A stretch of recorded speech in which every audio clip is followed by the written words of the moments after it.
Hello everyone, Dr. Fred McAlpin from Premier Orthopedic Associates.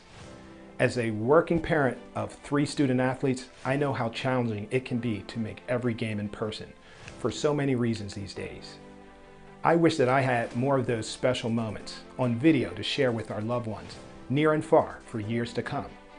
Our team here at Premier Orthopedics is proud to partner with our friends at BFA Sports to support South Jersey schools and their families to provide all of you with virtual front row seats to cherish these special memories for years to come. Now, for 24 years and counting, we are grateful to be the premier choice of orthopedic pain management care for so many families. From discovery and assessing an injury to the recovery through physical therapy, we are here to serve you. Although we hope we don't see you soon, we're here for you when you need us. Well, it's almost game time. As parents, we have helped our kids by shooting hundreds of basketballs and throwing just as many baseballs to bring them to their current great skill level. And we aren't as young as we used to be. Don't worry, we can help you too. Hey, enjoy the game.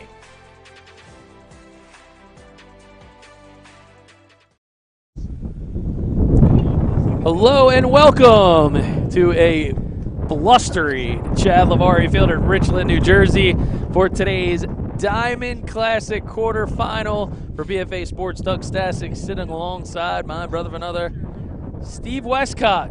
I hope you didn't bring your kite.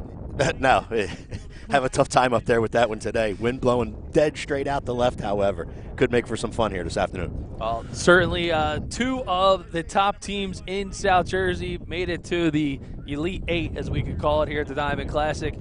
St. Augustine out of the gate, defeating Paulsboro, and Cherokee over Delran has got them both here, and the winner will advance to the semifinals, tentatively scheduled for Saturday. But man, what 2 great teams today, Steve. Yeah, absolutely. 2 of South Jersey's best, not only South Jersey but the state for that matter. And hey, that's what you get when you get invited to the Diamond Classic. The matchups are great, the teams are great, and it's a lot of fun to call these games for sure.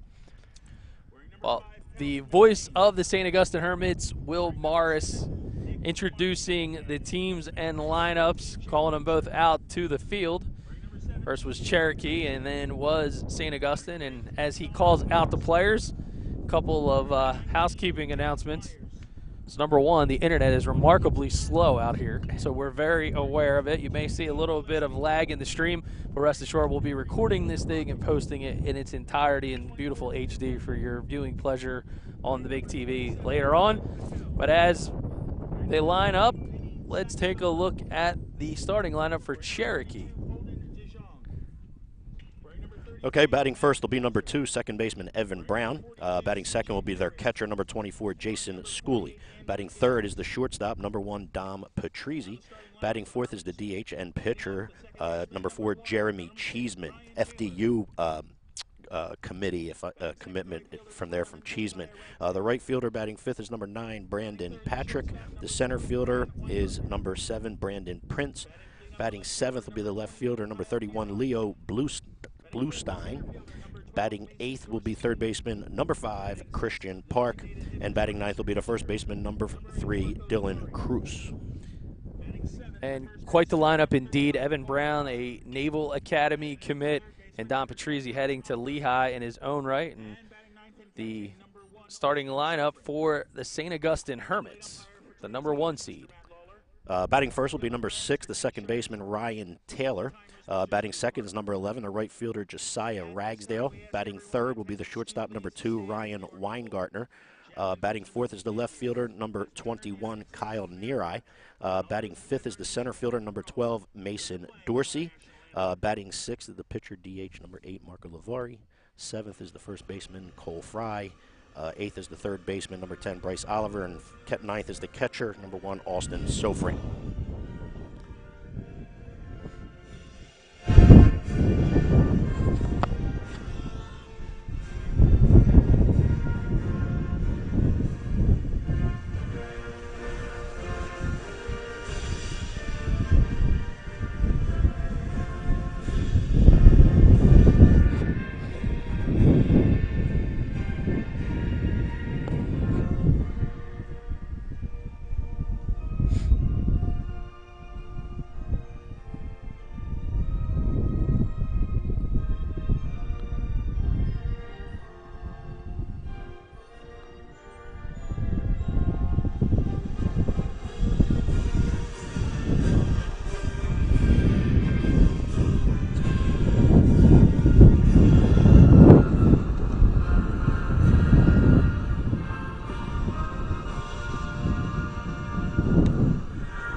Well, Stevie, if there's ever a few times that I was proud to say I need to lose a few pounds, today would be one of them, because if not, I'm afraid we would have blown away. Yeah, and we talked about some of the commits from the Cherokee Chiefs side, some commits from the St. Augustine Prep side for sure. Ragsdale and Gaines are Iona commits. Ryan Taylor's a Penn commit. Weingartner's a St. Joe University commit. And Kyle Neary is committed to Bryant. Coaches going over the ground rules, and speaking of the Diamond Classic ground rules, the home plate umpire today is going to be Mr. Matt Lawler. He's joined at the plate by the two head coaches. So for Cherokee, Mark Petrani, and for the St. Augustine Hermits, Mr. Mike Bailone.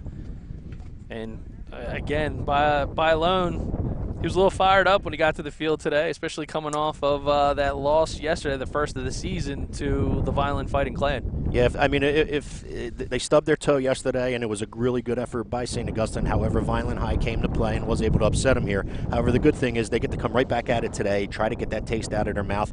And, hey, there's no time to pout. I mean, their schedule over the next week to 2 weeks with these teams leading into what's potentially the state tournament here shortly.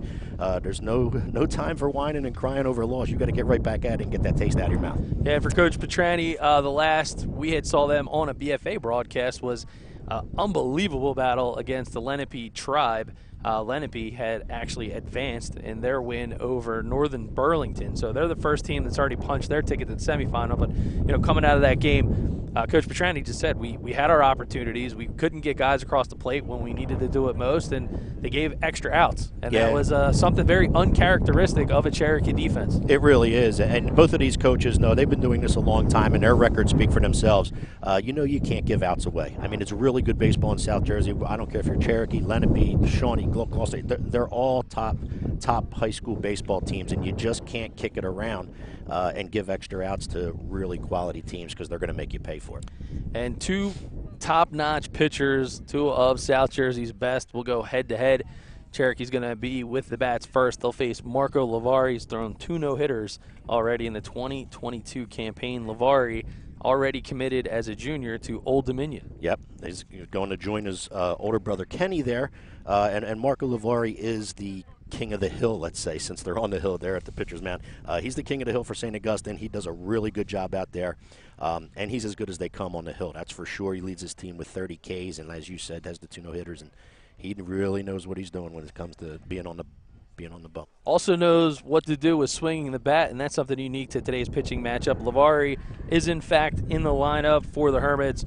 We had mentioned it at the Open. He's going to be batting in the 6 hole, and for the opposing pitcher, Jeremy, don't call me easy cheesy Cheeseman. He is one of the biggest power hitters in all South Jersey. He, too, is going to wear the pitcher and designated hitter tag. So he going to FDU. 2 guys that can swing it, and I might mention that the 2-way player, Cheeseman, cleanup hitter. Yeah, you definitely know what you're getting with these two, both from being on the mound and in the batter's box. Neither coach wanting to take either one of them out and leaving them in that DH role, and with good reason. They're both quality players, both going D1 commits. As you said, Lavari is a junior, and FDU for Cheeseman. All right, so the Hermits are taking the field. We're getting ready to go underway. And they, in fact, will face Marco Lavari. And as he's throwing his warm-up pitches, he's going to face the Naval Academy commit, Evan Downtown Brown, the catcher, Jason Schooley, and the aforementioned shortstop, Dom the Adonis Patrizzi. Patrizzi, one of the most shredded athletes in all of South Jersey. Pretty sure this kid sleeps at the gym. Yeah, and Evan Brown's really, he's really their go-to guy. He leads this Cherokee Chiefs team in hits with 24, home runs with 4, and runs scored with 19. And that's the reason why he's in that leadoff hole. He's the spark for this Cherokee Chiefs team, that's for sure, and we'll see him right away in that leadoff spot. So it will be Lavari and it will be Brown. It'll be a great way to start things off. I've talked about some of the ground rules as the coaches were out there meeting. A little bit unique for the Diamond Classic. Bit of a hurry up or efficiency built into this, which means every batter must have at least 1 foot in the box at all times. in the event of a strikeout, there's no throwing it around the horn, which many fans are accustomed to actually seeing. And timeouts will rarely be granted. They're only supposed to be granted as much for an injury.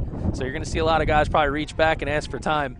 Don't be surprised or don't get upset with the home plate umpire, Matt Lawler, if he doesn't grant it. Yeah, a few speed-up rules, and, hey, it's all good. Let's play baseball. Very similar to the Bridgeton Invitational that's played every year, not too far away from here. Although they have a pitch clock, or a pitch count clock in the Bridgeton Invitational, which now is in the MLB. And there's a first pitch swing. It's going to go over to the third baseman, and that'll be Oliver on the 3-1 putout. First pitch swing and a first pitch out, speaking of efficient. Yeah, absolutely.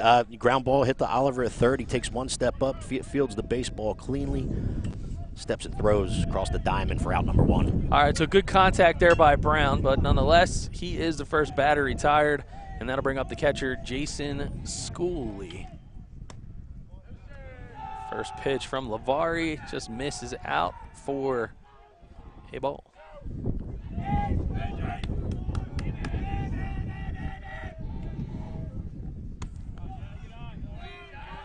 Quickly now, 2-0, the catcher, Schooley.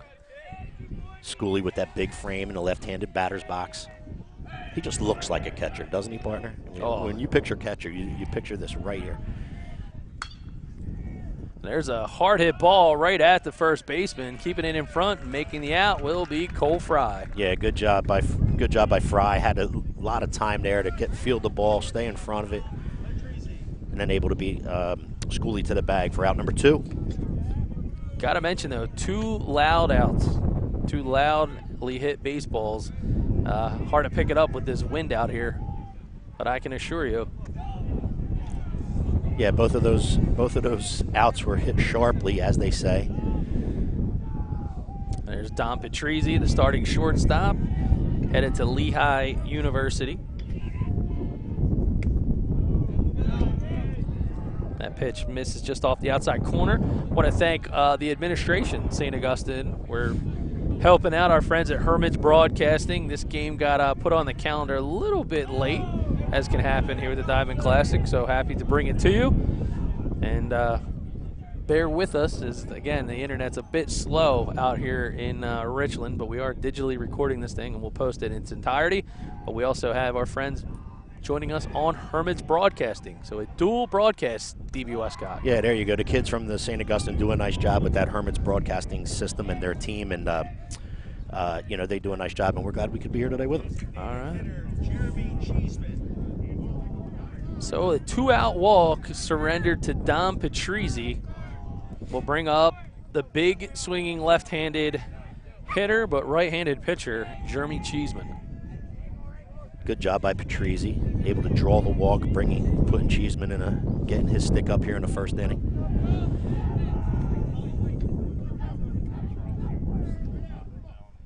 Again, wind is howling. Looking at the flag, Steve, it's blowing. Looks like straight across the field to the left field flagpole, or foul pole, I should say, over there.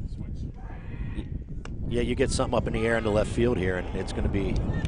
I'll tell you what, any fly ball, nothing's routine today either. I mean, when you have the wind howling like this, nothing's routine. However, if you get it up in the air to left field, it's gonna go. Runner goes. Here comes the throw from Sofran, not in time, and stolen base by Don Patrizzi on the Game Changer instant replay. You see a good jump just as the ball is being delivered. And not much Sofran could do. Good transition. Yeah, it was a good throw. Just not in time. Patrizzi now in scoring position, and Cheeseman holds off on that one. Patrizzi will retreat. And talk about teammates year-round. Cheeseman and Patrizzi, both pride of the Scanzano Combat Baseball crew up there in Cherry Hill. Tip of the cap to John and Mike Scanzano and the team up there for all the great work that they do. And pitch identification is a big piece of the puzzle, as now back-to-back walks surrendered to 2 of the Scanzano Combat crew. Yeah, real good job by both Patrizzi and Cheeseman there, able to see a few pitches, or a bunch of pitches, I should say, and able to get first and second here with 2 outs, trying to draw a 2-out rally. Are the Chiefs. Something in the water? How many lefties they got in this I was lineup? just going to say, you're looking at a left-handed loaded lineup here. Called strike into Brandon Petrick. You want to take a guess where he plays the summer ball? That would be right. Scanzano. So Evan Brown, another guy in this line. I mean, I guess some really good training happening up there. Yeah, you're not going to get any better training facility or training instruction than you are at Scanzano's, that's for sure. Well, we can't give the guys in the offseason that help these guys elevate their games and help them with their recruiting and all that goes with it in player development. We saw Eddie Charlton from the Baseball Performance Center. He's here, a St. Augustine alum. He got his place over there in Pleasantville. So this is the time of the year and the big games where all that hard work pays off. Yep. And that's how you get invited to the Diamond Classic. That's a foul ball straight back into the screen. Fighting through it here is Petrick, 1-2. He was so fired up about getting ready to get loose. The Hermits hadn't unlocked the gate on the one side just yet, and Petrick was ready to go Spider-Man over the fence. He was. He wanted to climb it. Let me get over there. Holds up on that one. Not by much, as Lavari throws an appetizing ball down, but couldn't get him the bite. Yeah, it's a really good off-speed pitch. Started out as a strike, ended up in the dirt, but a good job by Patrick in holding off on it.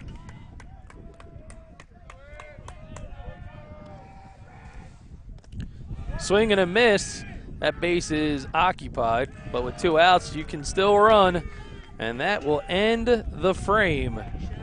So no runs. No hits, 2 runners left on. We head to the bottom of the first. Diamond Classic quarterfinal here on BFA. When it comes to taking care of your physical wellness, maintaining good health of your bones and muscles, you want a team of doctors you can trust and who hold themselves to the highest standards. At Premier Orthopedic Associates, we believe that you should live life at your best. Our team of non-operative and operative orthopedic specialists strive for the highest standards, exceptional outcomes, and happiest patients. Come and experience the Premier difference.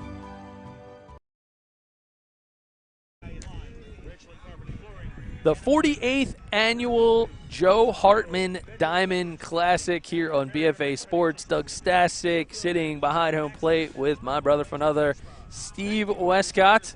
And as expected, a little bit of a chess match in the top half of the first. Yeah, Lavari was real efficient through the first 2, able to get the first 2 hitters out with 2 outs. Cherokee Chiefs drew 2 walks. However, Lavari able to get himself out of that first unscathed with 18 total pitches. St. Augustine coming up here in the bottom of the first. And one of the guys left on base in the top half was the cleanup hitter, Jeremy Cheeseman. And Cheeseman is the starting pitcher. Has appeared in quite a few of the marquee games over his career for Coach Petronati.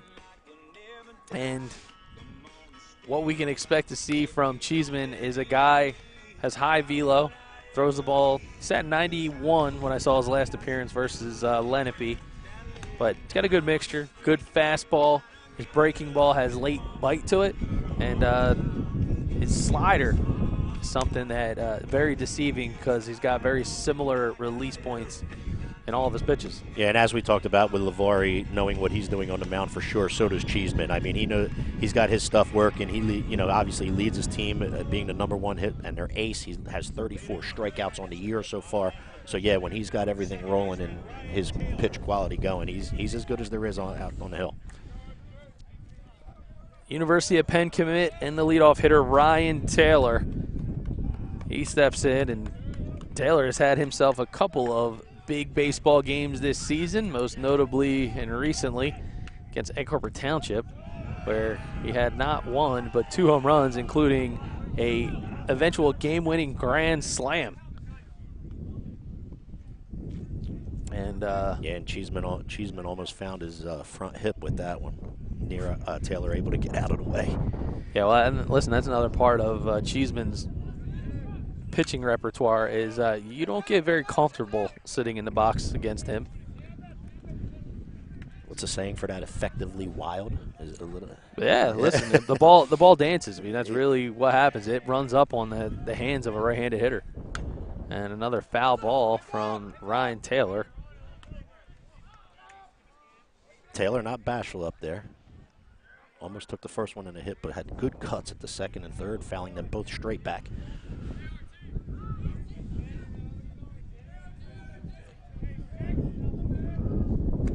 Swing and a miss. Got him on that nasty breaking pitch we just referenced. Yeah, really good breaking ball right there. Able to get Taylor fishing for it for the first out of the inning. And that'll bring up the right fielder, Josiah Ragsdale. Ball just misses down in the zone. Yeah, Ragsdale, one of them young men who gets out of the box quickly, has a ton of speed down that first base line.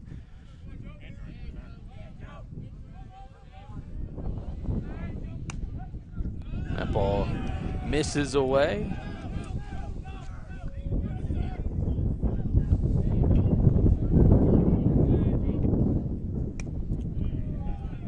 And there is a swing through and a good squeeze by Schooley. Another year and another Hermits lineup loaded with not just heavy bats, but guys that have a lot of speed. Yeah, Right. and they do a good job running the bases. You know, when they get kids on and they know what they're doing running the bases as far as stealing, hitting, and running. Really, really fundamentally sound when it comes to the base paths. Ragsdale is a one-out base runner via the walk. And another guy that was pretty turbocharged when I ran into him just a short while ago as I got it to the field is the shortstop, Ryan Weingartner. Yeah, and with good reason. He leads his team with 6 home runs, leads them in runs scored with 25 and RBIs with 21.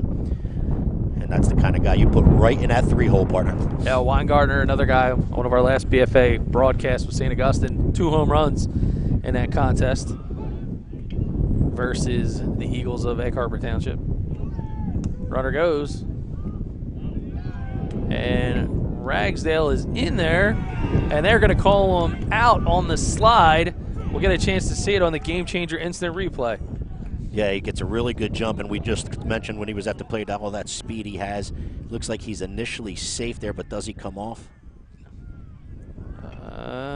He may have. Well, Coach Bylone going to ask for a second opinion.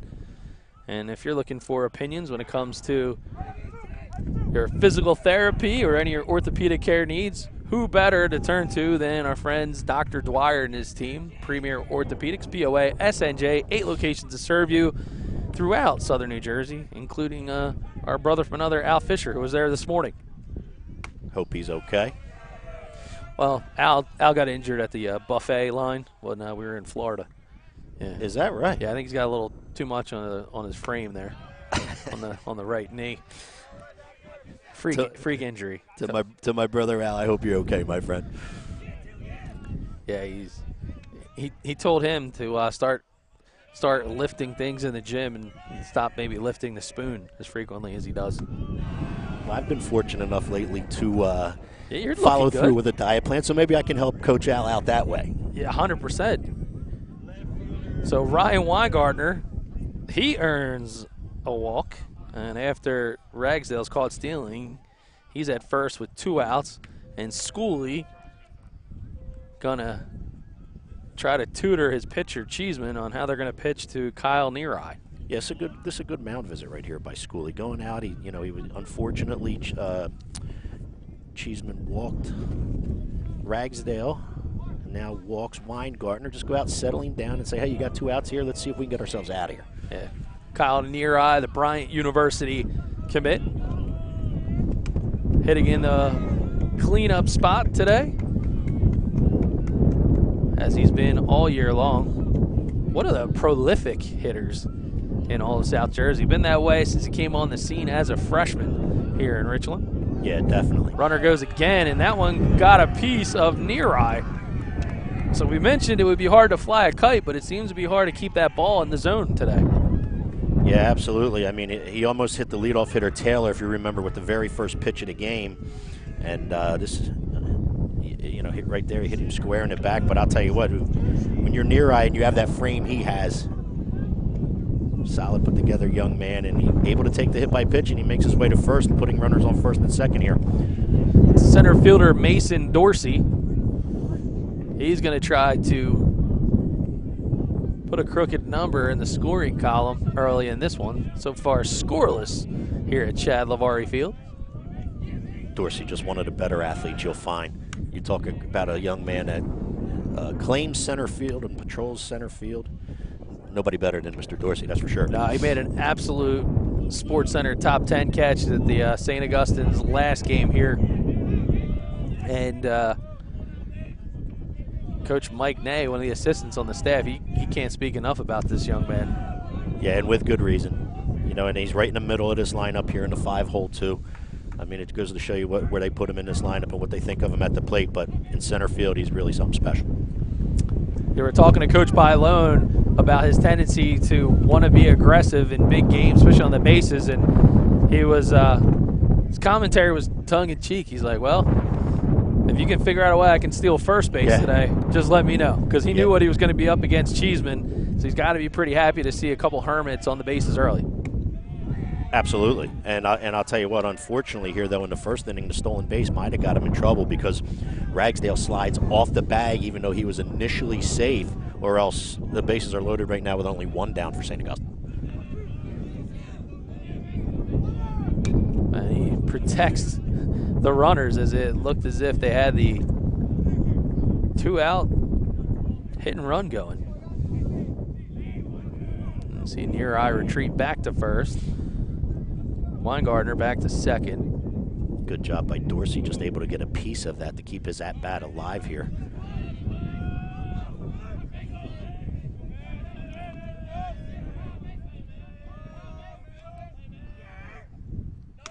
Cheeseman takes a little off with the curve slash changeup, I guess we'd call that. Misses up in the zone. Now 2-2 the count to Mason Dorsey. And as it should be, partner, good crowd here today. Both foul lines down both fences are completely filled. And plenty of people watching on both the BFA Sports live stream and Hermits Broadcasting, also known as the HBC. Yeah, like I said, we've been watching, a lot of people have been watching the sports here from St. Augustine on those HBC broadcasts. And as I stated prior to the game, that those young men do a really good job in covering their friends and their teammates, et cetera, here at St. Augustine. And the assistant athletic director, Tom Brumell, heads up the Hermits broadcasting group. And we've been talking about getting them more involved on a lot of our broadcasts, and it looks like that was a called strike. No, I think he said he held up. Held up, okay. Yeah. Well, Cherokee pumped up. They were pretty excited about it, but, not so much. But again, they're looking forward to incorporating and helping shape the next generation of broadcasters and students here at St. Augustine. So more to come on that. Stay tuned. But again, thanks to Tom Brumell, Mike Rizzo, the athletic director, and the entire St. Augustine administration for having us here today. And there is a dealt strike 3. So Cheeseman ends the inning with a little bit of cheddar, with no hits, no runs, and 2 left on. If it's like deja vu, I think it just happened again. We're through 1 here in Richland. Hi, I'm Chris Brown, CEO of Close Point USA.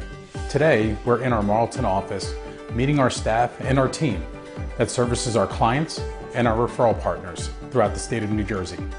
Here at Close Point USA, we are the premier real estate settlement company. We service our clients throughout the state of New Jersey and the state of Pennsylvania. Close Point USA has 3 primary offices, one in Somerville, New Jersey, Marlton, New Jersey, and Washington Township. We've been in business for 23 years and have closed over 44,000 real estate transactions. We're very proud of the work that we provide, and we are extremely excited to service you and your clients' needs. Thank you.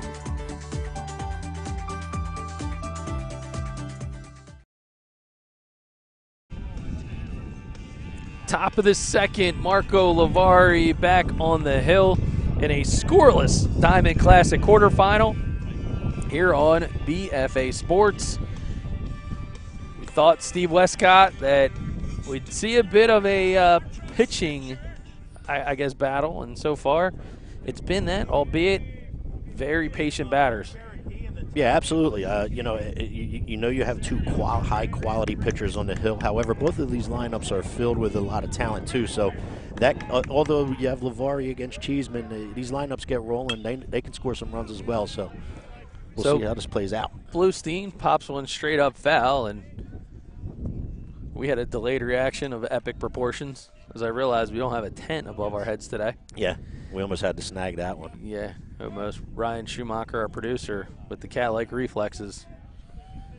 There you go. It was a stuffed animal cat, but nonetheless.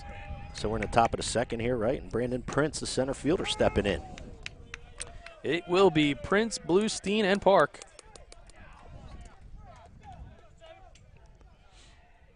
And quickly down 0-2 to Lavari.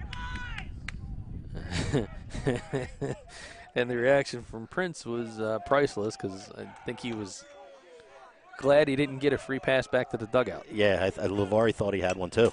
Lavari thought he had him. Foul ball back into the screen. Quickly now 1-2. Cloud cover now filling in here in the outskirts of Atlantic County. Yep, there's a time called and a time granted, so we'll see how that keeps up. Diamond Classic again, always got to have 1 foot in the box. And that ball fouled out of play again, back towards the rugby field.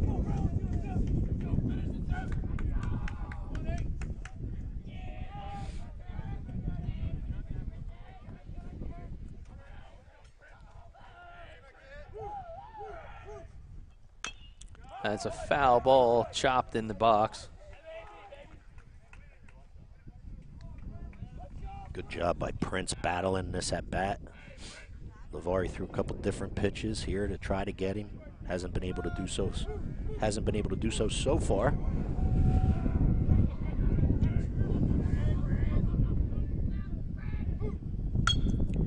There's a hard grounder. It's going to go to Weingartner. He'll scoop it up, shoot it over to Fry. Good dig.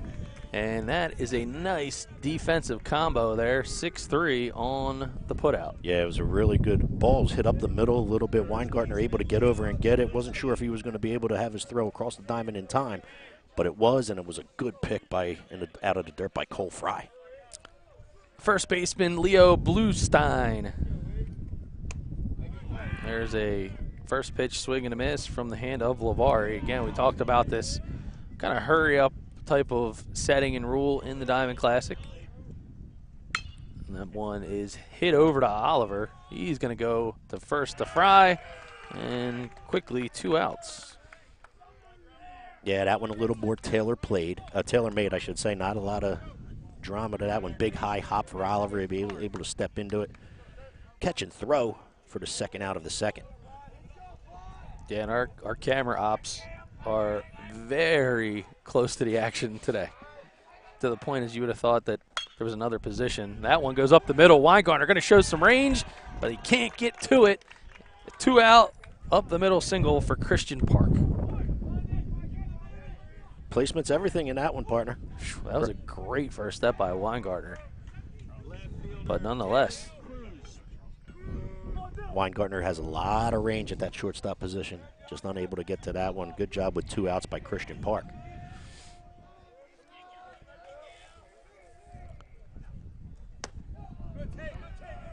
And first pitch is in for a ball to the left fielder, Dylan Cruz.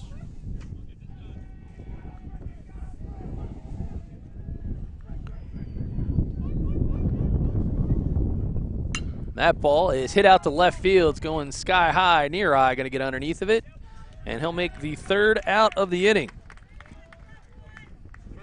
So no runs, 1 hit, 1 runner left on. We head to the bottom of the second. Hermits coming to bat. We live in a community that cares. We make sure everyone eats, everyone plays, everyone stays warm, and everyone is protected. We support our youth in organizations that teach the value of community and self-worth. We make strides against breast cancer every day. Together, in this community, we make a difference. RK Chevrolet, RK Kia, and RK Subaru, proudly serving our community since 1982.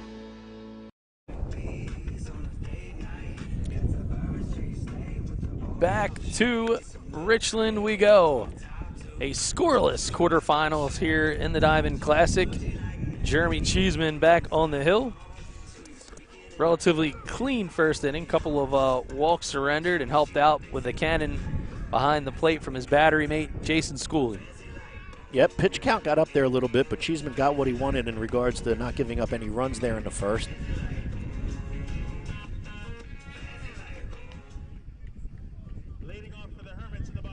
Coming to bat in the second for the Hermits will be Lavari, Fry, and Oliver.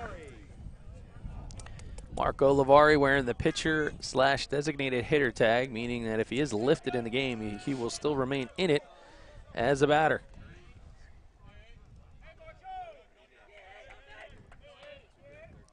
And there's a hard hit ball right at the second baseman. It will be Brown, and it will be an out. Lavari stepping in, looking hitterish, as they say, getting aggressive. Saw a first pitch strike and swinging at it. Hit the ball hard to second baseman Evan Brown. However, Evan Brown making a good play and a good throw to get Lavari. Well, he closed quickly to get on point and make that play. And the first pitch is a swing and a miss to the big first baseman, Cole Fry. All 6'5" of them. Yeah, stands in there tall. Big, strong young man. Now even a count at 1-1 to see if Ed Charlton from the BPC has any readings on the gun. There's a second pitch swing and a miss.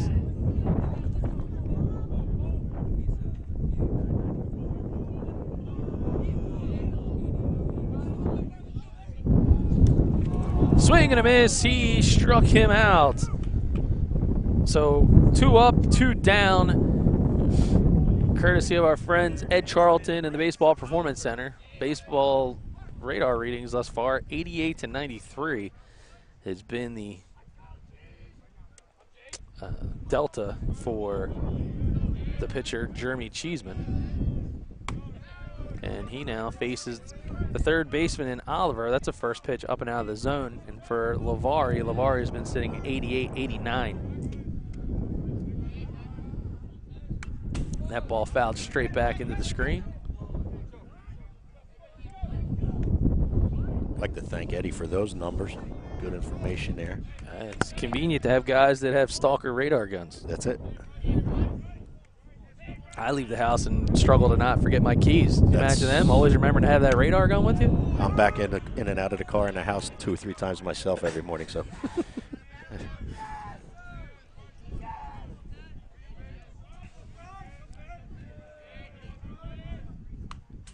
That ball's fouled straight back. You know, our brother from another, Al Fisher, he often debates whether or not he forgot to close the refrigerator. And then he keeps going back. And then maybe that's part of the challenge for him. Well, that's what Dr. Dwyer was saying. Thus the visit with the doc. Yeah, Dr. Dwyer's like, no wonder this knee is a mess. My God. Premier Orthopedic. They got you covered from discovery to recovery. So you don't have to be an athlete throwing 92, 93 on the mound. You got, guys like us, our best days on the field probably have passed us, but you wake up, you got that chronic back pain or knee pain like Al Fisher. Never a pain to call Premier Orthopedics. Well, for what it's worth, there's really nobody better than Dr. Dwyer and his group. I mean, Al Fisher's certainly in good hands. Listen, if he can fix Al Fisher, he can fix anybody. I'm just going to leave this alone from this point forward. Yeah, actually, and I forgot how old I was. I blew out my Achilles playing pickup football on a Thanksgiving break. I remember. And he did the surgery, put it back together, man. Good as new. There's a hard hit ball, but it's going to go right to Patrizzi. He'll scoop it up, and he will get it across the diamond 3 up and 3 down. No runs, no hits, nobody left on. We have been through 2. Head to the 3rd here on BFA.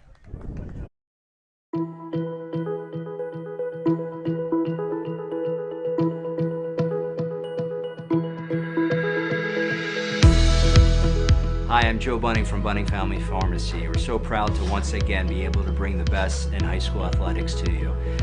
Once again, partnering up with BFA Productions, and we're giving you that virtual front row seat at home. Thank you so much and enjoy the game.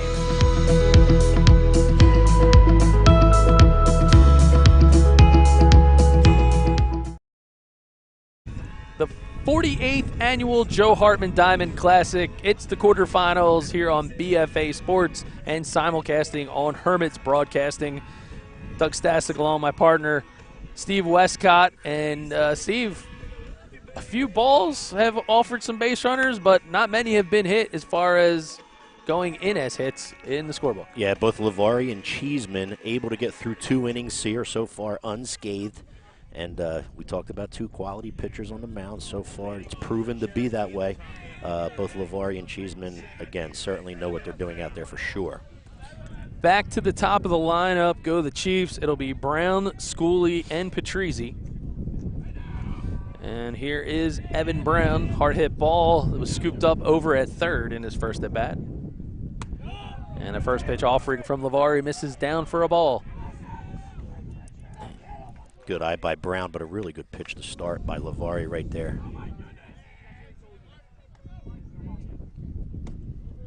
Ball inside. So if there's been a lot of pitches that have missed, seems like both Lavari and Cheeseman are taking a page out of the Roger Clemens guide to pitching, which is keep them off the plate. That's it.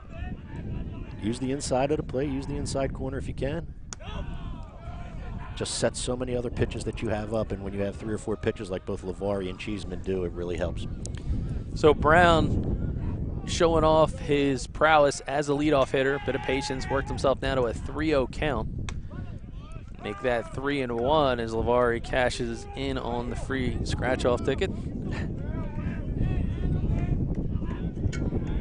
Got to say hi to our boys. Speaking of the scratch-off tickets over at the American Legion post 270, as that one is hit hard to center field, but going to stay well within the confines of the park. Making the squeeze on it is Dorsey. Sure, a couple of the guys from the American Legion of Buna, post 270, are watching. They like to watch a lot of our stuff when we're doing basketball games and baseball games and all. Yeah, they got a big golf tournament coming up too. They do. Fortunate enough to be in honor and memory of my grandfather. This is the 2nd year for their annual golf tournament, and we're looking forward to it in mid-June. All right, so be sure to check that information out. If you follow Steve on Facebook, Steve Westcott, just as it sounds, W-E-S-C-O-T-T. He's got the information there. We'll share that. Be sure to share that on the BFA Productions Facebook page as well. Appreciate that. So the catcher, Jason Schooley, with a 2-1 count against Lavari, he grounded out very sharply over to first base in his first at bat. There's a big swing and a big miss. Nice breaking pitch. They call that a healthy cut.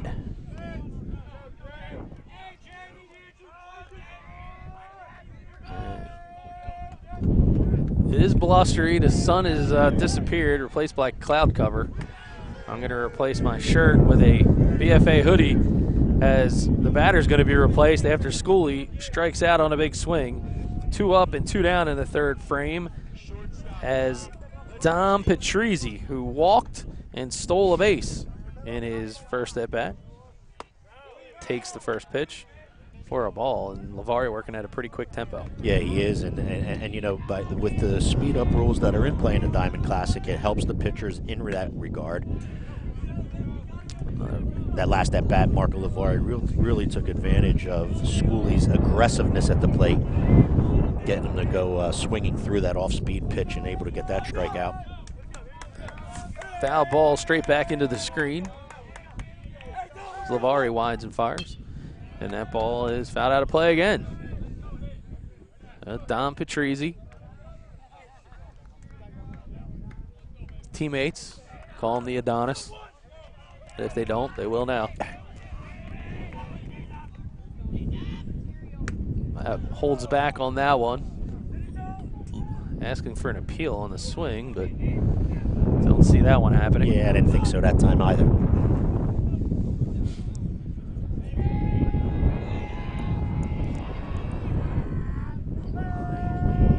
The wind continues to howl, and Patrizzi gives it a ride. It's going to go out towards right field. Making the grab will be Ragsdale, and another efficient inning on the hill for Marco Lavari.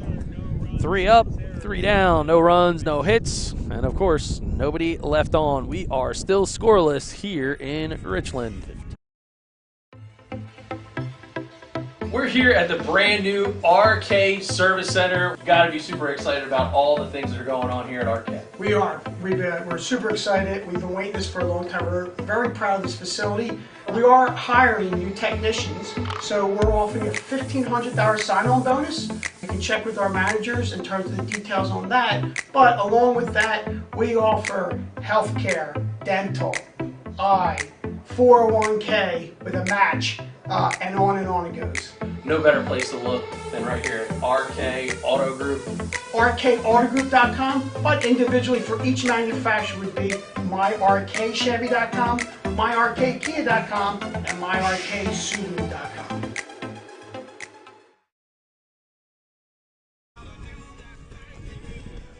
Well, when it's time for the big game, you come to BFA to watch all of it. Be sure to click on the subscribe button on the YouTube channel. And when it's time to close the big real estate transaction, nobody better than Chris Brown and his team at Close Point USA, closepointusa.com. 3 locations to serve you throughout the South Jersey area, Washington Township, Marlton, and Somerville. They'll close all your real estate transactions in both New Jersey and Pennsylvania. So don't take a chance. When it's time to close the big deal, call on Close Point USA. Looking to do that myself right now. My wife and I have a little real estate transaction we're going to be making here in the next month and a half. Well, we're going to get you hooked up with Chris Brown and the team, Stevie. Might just have to give him a call. My wife, we were down in Florida. She was hoping that they'd close transactions in Florida. I was like, well, we could always close something in Jersey, but that's probably a story for another day. Yep. Still to come, right? Still to come. You know, I was talking to Chris Brown about some of the plans that they have going on over there, and man, oh man, no better service. Over 44,000 real estate transactions as Sofran pops that one up. Patrizzi will get underneath of it. Wind carries it to his left, but he'll make the squeeze. Yeah, we talked about the wind and the blustery conditions here today. Nothing is routine if it's hitting the air today, that's for sure. So he pops up over to the shortstop, and it'll bring up Brian Taylor. Brian Taylor headed to the University of Pennsylvania. Cheeseman delivers. That one's laced into right field, and that's going to go in for a base hit. And he hits the brakes and retreats back to first. So nice piece of hitting as Ryan Taylor decides not to wait on anything. Yeah, really good piece of hitting is right. Found a pitch out over the plate, able to stay back on it a little bit and just hit it hard the other way, kind of hitting it right where it was pitched. Line drive the opposite way for a single for Ryan Taylor. It's Taylor over at first. It'll bring up the right fielder, Josiah Ragsdale. Ragsdale walked in his first at-bat. He was also called out when he stole a base safely, then popped off the bag. Initially safe, and as you said, his slide took him through the bag and off the bag, then called out. This is swing through on the strike.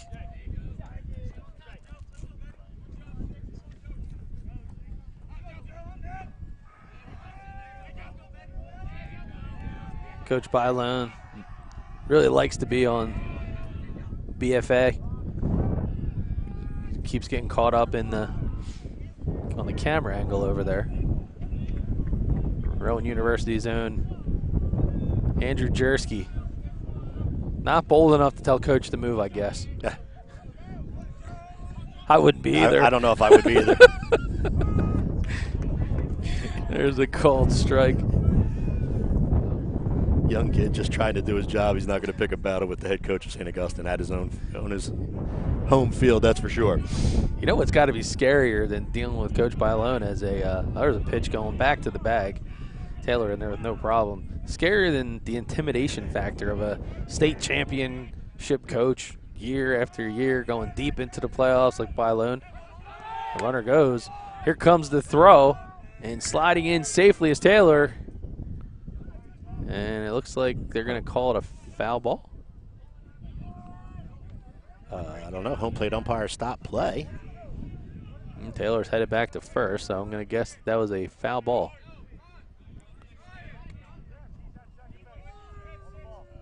Oh, it was a balk. We got to really mic up these umpires some days, I think. Yeah, we're going to get that. We're going to get it. It's one thing we haven't done yet. We've mic'd up players, haven't we?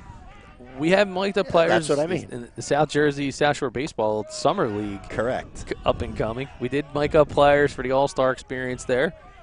Now 11 teams as Hamilton has joined. Joe Bunning, the president. Good. We're partnering with them and GameChanger. Going to have live streaming of every single game. Yeah, that's awesome. It's a fun league. It's a good league. It was a pleasure to cover it last year. I know that. Well, it's another great place for some of the high-level high school players to stay a bit locally, play. All the games happen during the week. But then for the college players to come back, be able to spend the summer at home but play in a very high competitive league. It's going to be one of only 4 leagues in the entire country that's going to be tied in with GameChanger. Great. So them, Great Cape stuff. Cod, which that's a pretty good summer league. I would think. And looks like Ragsdale going to get another walk here. So, yeah, it'll be South Jersey South Shore Baseball League, Cape Cod, Denver, Colorado, and Southeast Florida League, which is going to operate out of Delray Beach. So, Coach Mark Petrani going to head out to the mound, have a conversation with his pitcher and his defense as they have 2 runners on with nobody out, and the meat of the order in Weingartner, Neareye, and Dorsey. You know, I can tell you Weingartner in this spot, if we can see both squads that are having some conversations with the teams. Apparently our team's very focused on Cherokee right now, however, because we're shooting both Cherokee Big teams. spot in this baseball game right here, partner. I know it's early. It's only the 3rd, however. With only 1 down here, 1st and 2nd with the 3-hitter up in Weingartner. St. Augustine looking to jump out in front. Well, Weingartner has one of the deadliest bats in the state. And the calmness that he has in big moments is legit. Yeah, it's almost like he's made for the big moment. Some of the best I've ever seen. He's just like, yeah, you know, I'm here. And there's a ball that gets by. That's going to allow both the base runners to advance. So that's a tough spot on a pass ball. Runners now at 2nd and 3rd in a scoreless game. And now take a trip into the head of head coach Mike Bailon. Do you think about playing small ball here with this guy up? Well, but we just talked about how he's made for the big moment, right? Oh, yeah. Yeah, there's very doubtful that there is any sort of bunt sign on from Coach Bailon. Yeah, I wouldn't think. This was later in the game, however. That's another story. Another story. Weingartner pops that one up foul. You take a look there at the runners at 2nd and 3rd. I can tell you this. I know Cheeseman knows in his mind he doesn't want to make his mistake to Weingartner here. I can tell you that. Now 2-1 to Weingartner, working himself into a hitter's count. Well, that one shoes. That's going to be a problem. And it's straight back and out of play. Thought I was going to have a chance to maybe catch one. I'm too old for that myself. Dude, I'm getting the heck out of the way, partner. That was a major league height pop foul ball right behind us. Or else I'll be in the room next to Al Fisher at Dr. Dwyer's. Ryan, I can tell you the producer, Ryan Schumacher, he's like, please don't let it hit the table, because if I have to listen to Doug say, why didn't we put the 10 up, I'll probably go right out in the middle of traffic right now. And that one misses. A full count to Ryan Weingartner, and oh, by the way, it doesn't get any easier with Kyle Neary on deck. I get it.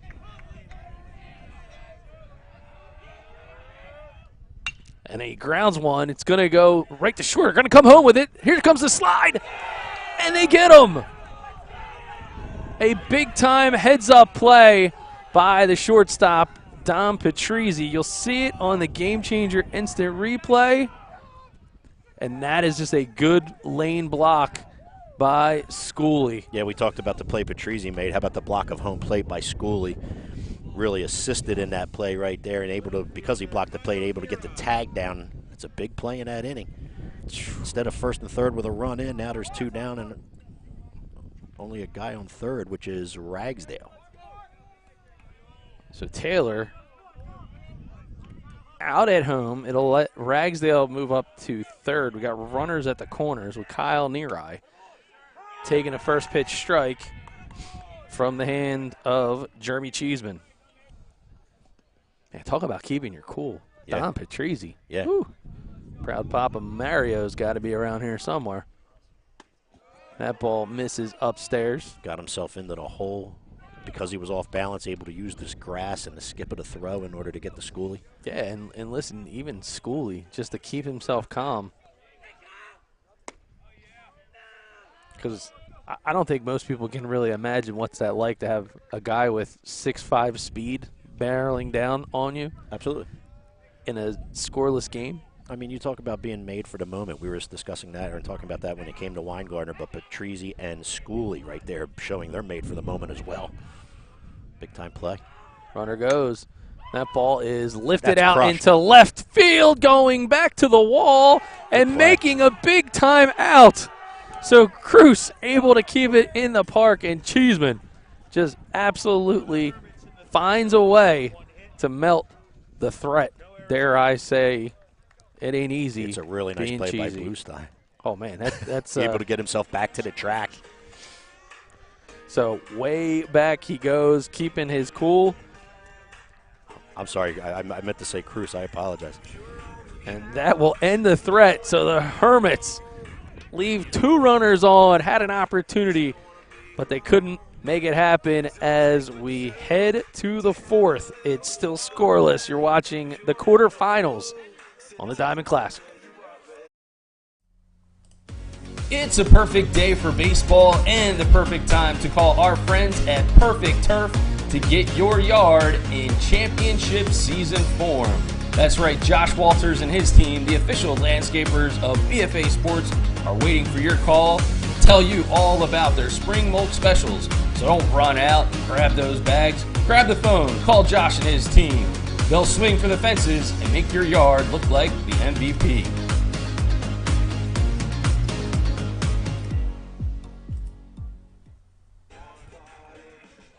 We got a dandy here in Richland for BFA Sports and the Hermits Broadcasting today, being simulcast. Doug Stasic alongside my brother of another, Steve Westcott. Steve, that was electric, the last inning on the defensive front. Yeah, St. Augustine putting some pressure on Cherokee in the offensive side of things there. Actually have had some runners on base throughout the contest, but Cheeseman able to keep himself cool with some really good defensive play behind him. And in that last inning that you're speaking of, Patrizzi to Schooley, and then a play by Dylan Cruz in the outfield gets Cheeseman out of it. And Cheeseman will find himself right back in it as he leads things off here in the 4th. It'll be Cheeseman, Petrick, and Prince due up for the Chiefs. Marco Lavari back to work. Now 1-1. Lavari been relatively efficient last couple of innings. He's only given up 1 hit and 2 walks through 3. Just came into the inning with only 47 pitches. I'm sorry, 45 pitches, now at 48.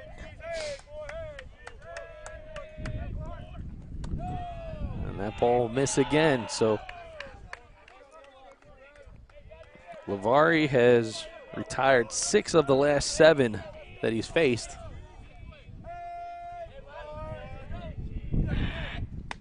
And there's a swing from Cheeseman. Really good pitch. I think Cheeseman was expecting fastball on a 3-1 count. Lavari threw him something a little bit off speed. And Cheeseman will get the walk. He'll head down to first base.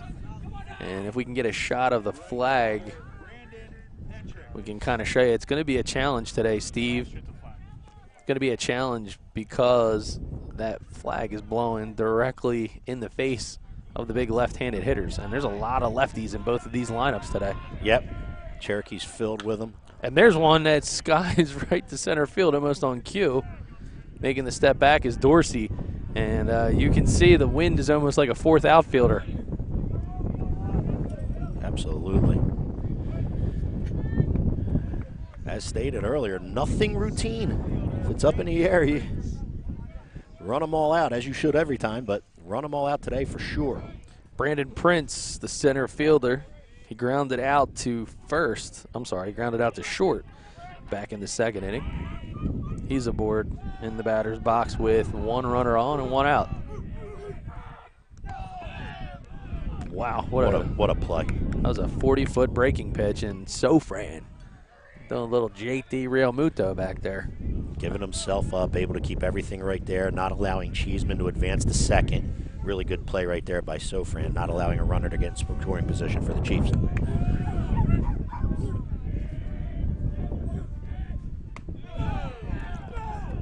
That ball misses up. There's a look over at Cheeseman over at first.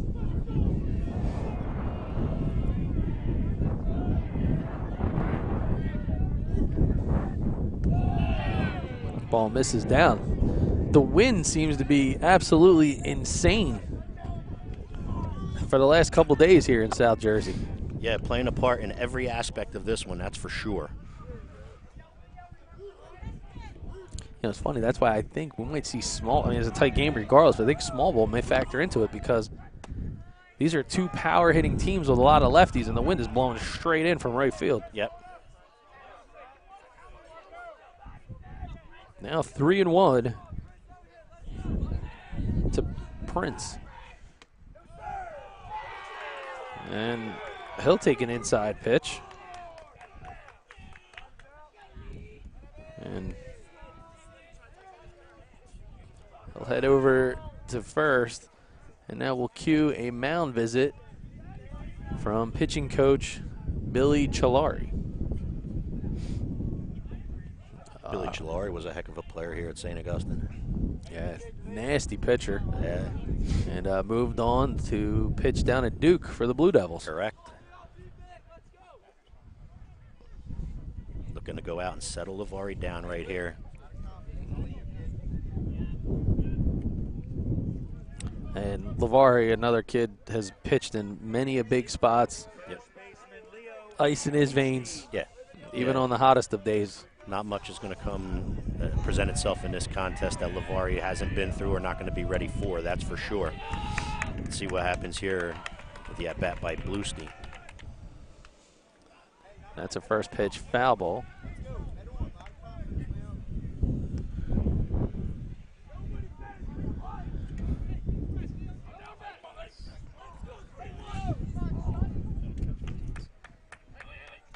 Bluestein grounded out to third base back in the second.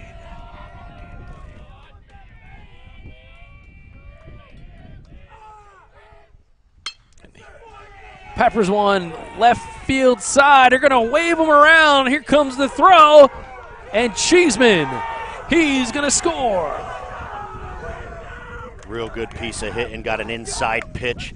Did Bluestein. He's able to pull a line drive in the between third and short. Cheeseman being sent coming around third. A game changer replay right here. That's just a good piece of hitting.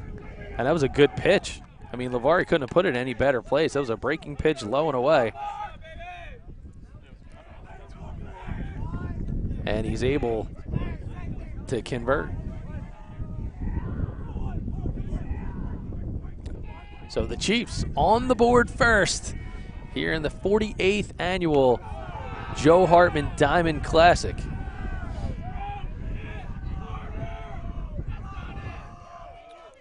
St. Augustine had some chances here early in the first 3 innings, unable to capitalize.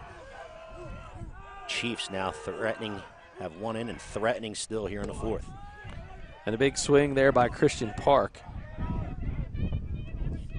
Park, before that last hit from Bluestein, was the only batter to record a hit against Lavari in this one. The runner goes, swings through it, and a stolen base without a throw. No throw by Sofran. It looked like he was ready to lock and load and throw down to third. However, the right-handed hitter in Park, he was unable to avoid him. He would have hit Park with the ball if he would have thrown it. Well, now you have runners at the corners. Be interesting to see if Bluestein goes for it. Oh, and there's another hit batter. Not what Lavari wanted to do, and certainly not give the Chiefs the bases loaded. That ball looked like it kind of left his hand, and Coach Tranny looks like he may be calling for pinch runner. Yep. Coming in the pinch run is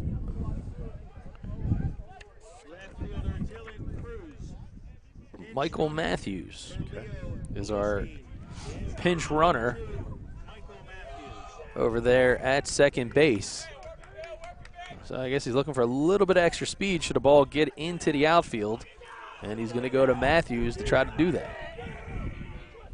So that'll bring us up to Dylan Cruz. Cruz lifts one out to left field. It's going back. It's going to get past near eye, and it's going to go off the wall.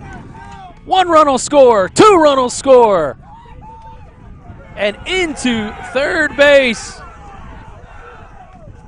after the stand-up double from Dylan Cruz. Yeah, Cruz found a pitch he liked, and he jumped on it. He didn't miss it at all. Able to one-hop the wall with that one.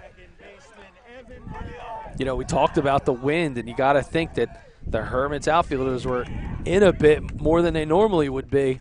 And there's the result. He was able to cut one through, and that is a big-time play. So now 3-0 as Cherokee has put together an inning to open things up in the scoring column in the 4th. And I love the stoic appearance from the pitcher, Marco Lavari. Bats have come to life here. St. Augustine has made 1 trip out to the mound already when Coach Chilari came out. Start to wonder how long you think they may let Lavari go here. Well, so far, there was early action in the Hermit bullpen, but coming back in was number 48 for the Hermits. I know that sideline is packed down there, but I don't see anybody. I don't think I see bullpen. They came back in, so he went out and he warmed up. Okay. I think it's Wadiak.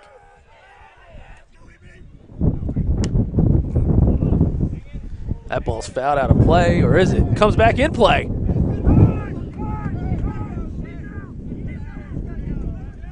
And they called the batter out. Called out because of player interference. So I don't know if we got it on film here on the potential on the replay, so we can play it back. And then it's kind of screened. Yeah, what happened is there's a foul ball right in front of the Cherokee Chiefs dugout. Infielder went over to make the play for St. Augustine, unable to do so because the kids were out of the dugout. Therefore, the batter was called out for out number 2 here in the 4th. So I got to figure out how to score that one, Stevie. I mean, unofficially. It would be F3. Yeah, it would be. It would be, but that's not. I'll have to check that out. I'll have to That's interesting. Get some help. We'll call a friend. Maybe Mike Gill can help us out on that one. He's probably watching in the studios. All right, so talk about bad timing. 2 runners on, both in scoring position, second and third. Batters called out for dugout interference, I guess is the best way to describe that one. And now with 2 outs, it'll be Jason Schooley. That ball misses up and away, and you can see over in the corner, it is Park at third and Cruz over at second. Marco Lavari continuing to work through a jam. And there's another called strike, so 3-1. And I'll tell you what else, too, in the big grand scheme of things, especially if you're St. Augustine, that's a big out in this inning. I mean, Huge. Cherokee really looking to tack on. They already have a crooked number with 3 here already. Looking to tack on more. And there's another called strike. So Lavari, after being down 3-0 in the count, gets it now 3-2 with 2 outs. Schooley, the 8th batter to come to the plate for Cherokee here in the 4th. And a called strike 3. So Lavari able to recover after giving up 3 runs. So we got 3 runs on 2 hits and 2 runners left on. The Cherokee Chiefs lead 3-0.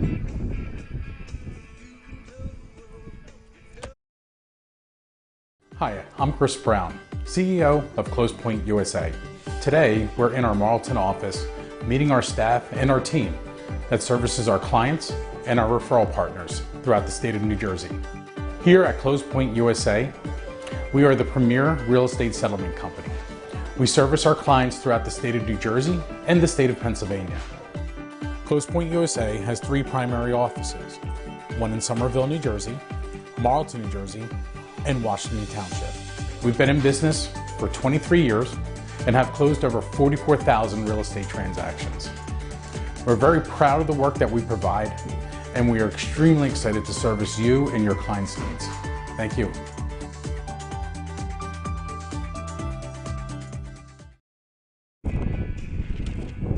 Bottom of the 4th, St. Augustine trailing 3-0. It'll be Neareye, Dorsey, and Lavari due up here at the Joe Hartman Diamond Classic quarterfinal for BFA Sports and Hermits broadcasting on the simulcast today. Doug Stasic, Steve Westcott.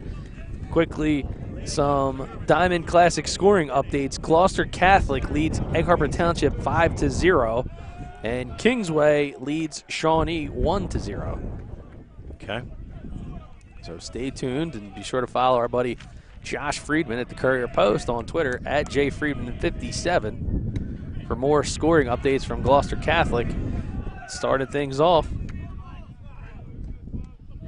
Teams looking to punch their ticket into the Diamond Classic semis. And there is it's going to be Dorsey, so that's my bad on that one. It's going to be Dorsey, Lavari, and Fry. Yeah, that's what I have as well.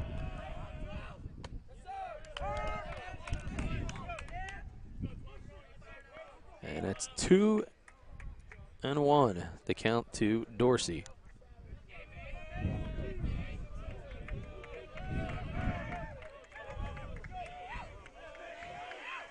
Cheeseman fires again. Again, Cheeseman's been sitting in the upper 80s, low 90s for most of this ball game thus far, and he continues to keep the Hermits uncomfortable around the plate. Yeah, and he's got himself really pumped up on that mound after going back out there now with a 3-0 lead. It'll be Dorsey heading down to first after he gets the walk. And pitcher and designated hitter, Marco Lavari, trying to help himself with the bat here in the 4th. That ball misses down, but a good scoop by Schooley, and Steve, it's getting a little rowdy in Richland. Yeah, well, Cherokee puts a big number up, or a good inning up, I should say, and a crooked number with 3. And St. Augustine looking to try to answer here, get their leadoff guy on, and therefore the dugouts are pumped up, as we say. So Cheeseman and Schooley getting back together on the same page. Down 3. Got your 6th hitter up. Grounded out to second base in his first at bat, back in the 2nd. And that's a called strike, the lower part of the zone. That was a good job by Schooley right there, taking the time out to go settle down Cheeseman. Went out there with a lot of momentum, had himself fired up to take the hill with the 3-0 lead that we talked about. Schooley does a really nice job going out there, settling him down, talking to him. What's he do? He comes back with a fastball and paints the outside corner for strike one and gives a 1-1 count to Lavari. He certainly has the attention of Dorsey, or vice versa. That ball misses, gets away from Schooley. It's going to give Dorsey a chance to go down. There's the throw, and what a recovery. Second base runner thrown out by the catcher, Jason Schooley. Check it out on the GameChanger instant replay. Yeah, Schooley unable to come up with it clean right away. Runner hesitates, and Dorsey, once he hesitated, he probably should have went back to first. However, he decides to go, and Schooley had him, I don't want to say dead to rights, but Schooley made a really good throw in getting Dorsey there. Called strike after caught stealing, and that's the second base runner, and I should say second leadoff base runner in an inning that has been eliminated, caught stealing by Jason Schooley. Yeah, you had Ragsdale in the first, right? You have Dorsey right there. You know, you combine those two plays with a throw out at home on a single, and you know, the 3 base running plays that have been crucial to this 3-0 Chief lead. And the big first baseman, Cole Fry, struck out in his first at-bat back in the second.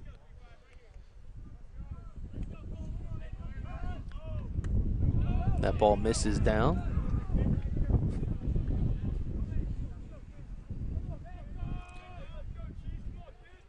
Now 1-1, the even count to Cole Fry. That ball misses down yet again. Look at the size of this kid. Yeah, he stands up at that plate nice and tall.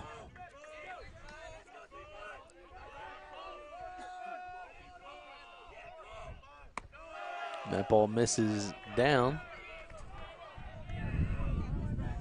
And you get that tall frame up there if you're a pitcher and you're Cheeseman, you want to work him down.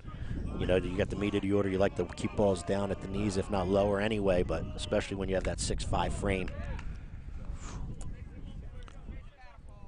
Another foul tip swing. Now full count.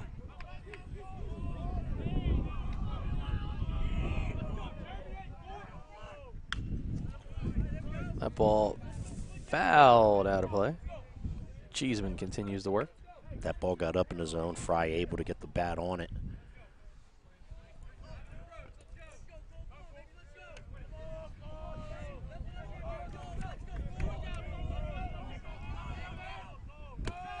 And that ball misses down, so Fry gonna try to reignite the St. Augustine offense. He's a base runner now with 2 outs and a quick timeout, but that's just to replenish some baseballs. Yep. Quite a few of those have been lost already today into the woods. You think? In the Peaceful Glen, I believe is what we call it out here in St. Augustine.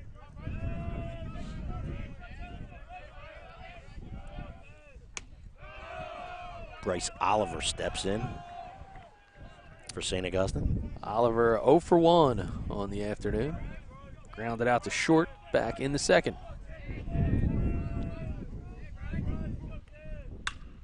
It's a good piece of hit. That ball is hit, and it'll drop in for a base knock. And he's going to try to stretch it into 3, and that is Cole Fry. So a good heads-up piece of base runner by him with 2 outs.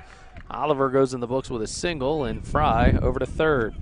Yeah, good piece of hit, and ball was left out over the plate by Cheeseman. Fry able to get on top of it and hit a line drive to left center. I'm sorry, not Fry. Oliver able to hit a line drive to left center. Fry with a good read on the outfielder, able to turn second and get himself to third, putting runners on the corner for St. Augustine. The catcher, Austin Sovran, popped up to Patrizzi back in the third. And this is a big spot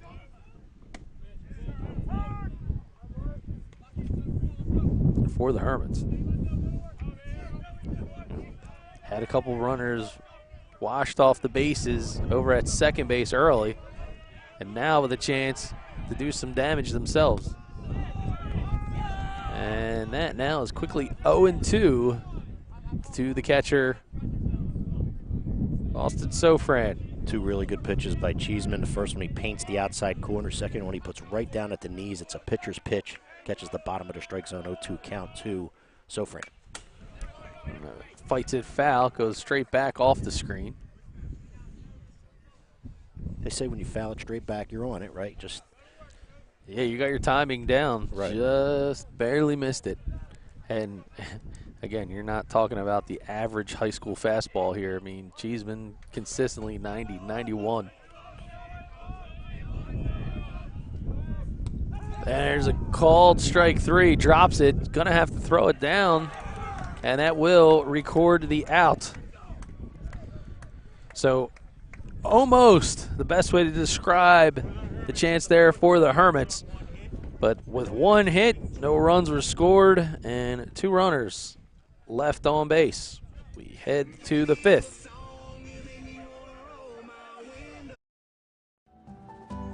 When it comes to taking care of your physical wellness, maintaining good health of your bones and muscles, you want a team of doctors you can trust and who hold themselves to the highest standards. At Premier Orthopedic Associates, we believe that you should live life at your best. Our team of non-operative and operative orthopedic specialists strive for the highest standards, exceptional outcomes, and happiest patients. Come and experience the Premier difference.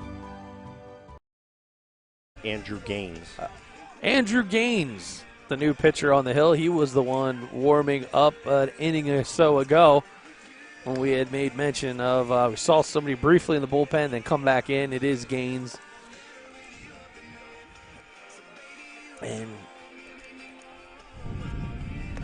that'll give us the first Premier Orthopedic pitching change of the game.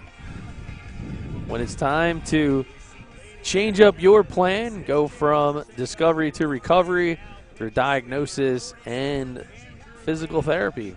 No better choice than Premier Orthopedic, POASNJ.com. Dr. Dwyer McAlpin and their team, 8 locations to serve you throughout South Jersey. Give them a call, 856-696-1616.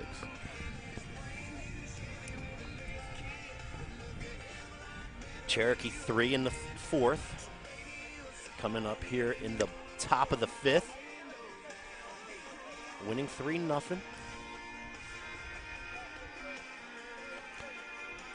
So Marco Lavari goes 4 complete innings of work, giving up 3 earned runs. And again, only scattered 3 hits across those 4 innings. 78 total pitches is what I had for Lavari. And the shortstop, Dom Patrizzi, came up with a clutch defensive play that eliminated the Hermit opportunity back in the 3rd. May prove to be one of the biggest plays of the ball game thus far. He'll start things off for Cherokee in the 5th.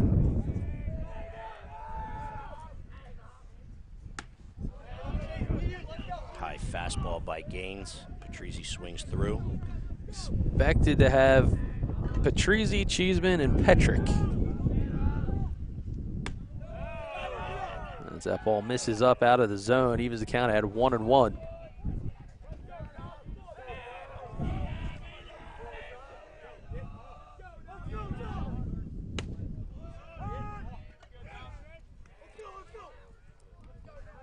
Nice job painting the corner. Yeah, really good pitch. Left an off-speed pitch up a little bit there. Goes back to the outside corner and finds it and paints it. There's a hard hit ball right field side, and it's a base knock for Dom Patrizzi. Really good piece of hit in there. Patrizzi realizes he was on the outside corner last time with the last pitch. Finds that pitch on the outside corner again, and this time hits it right where it was pitched. Line drive through that hole, 1st and 2nd. Finds himself on first with a leadoff single. It's a big spot and a big spark for the Chiefs. Your cleanup hitter and starting pitcher, Jeremy Cheeseman. Squared to bunt. We talked about it, right? You got to put the pressure on right now, and I think a little bit of, call it chum in the water. Little shark blood in the water routine here by Coach Petrani. And he's going to square the bunt. Runner goes. Here comes a throw, but Dom Patrizzi. Yeah, he's been really doing a lot of good things in a lot of different aspects of this baseball game. First the play, then the line drive, now a stolen base. Well, now it's a 2-0 count. You got the runner at second base. You don't really need Cheeseman now at this point to sacrifice himself. Second stolen base of the game for Patrizzi. Yeah. Had one in the first. And there's a called strike. Off-speed pitch catches the inside corner. Yeah, Cheeseman's going to look to find a pitch right here. He can try to drive into the outfield grass.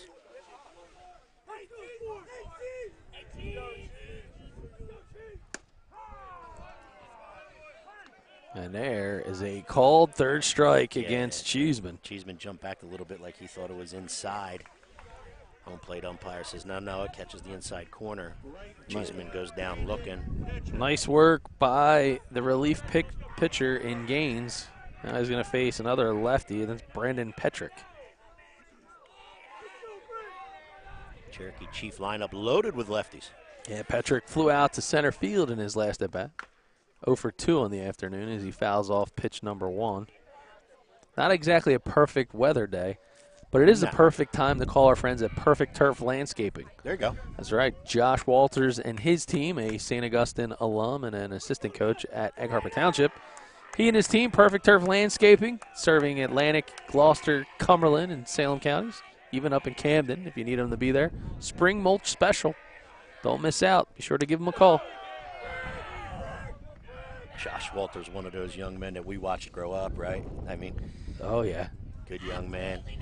The guy gives back. You know, he's coaching high school ball, was over at East Vineland Little League, just not as a player, but comes back as a coach for quite a few summers.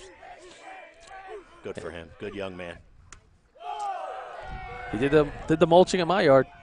Is that right? Oh, man, listen, dude. I'm not grabbing any more bags. If I know I can call Josh and his team, they came in one day. There you go. One day. And I know your yard's mint.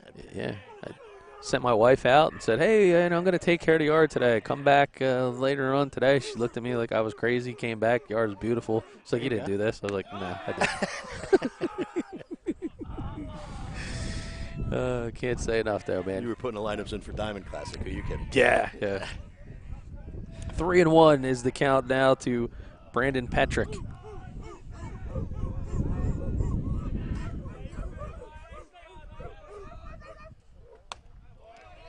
Make that 3-2. You can see the fleet-footed Dom Patrizzi in scoring position over at second.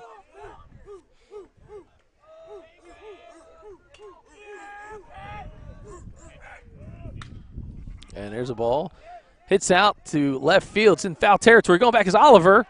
And basket catch, Willie Mays style. I'll tell you what, that's a really nice play by Oliver. He's got to go back on it, on the baseball. The wind is blowing that way and taking it further towards the out-of-play fence. He's able to manage the fence, manage the wind, and come up with, as you said, running back towards left field, coming up with a basket catch. We'll see if we can grab that. We'll play it back, perhaps. But in the meantime, that retires Petrick, and it'll be Brandon Prince.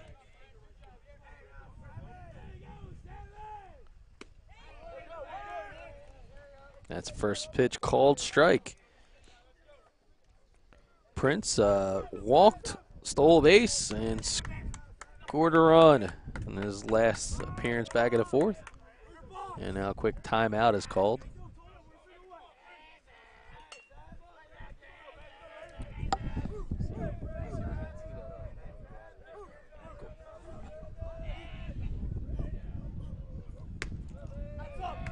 And there is a even 1-1 ball. There's that number for Perfect Turf, 856-404-8925.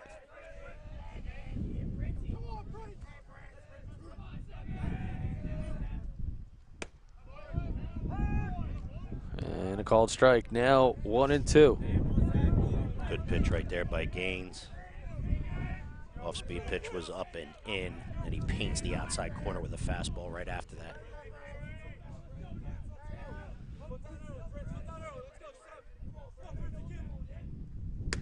Swing and a miss. He struck him out to get out of the jam. So Gaines gives up 1 hit, no runs, 1 runner left on. We head to the bottom of the 5th.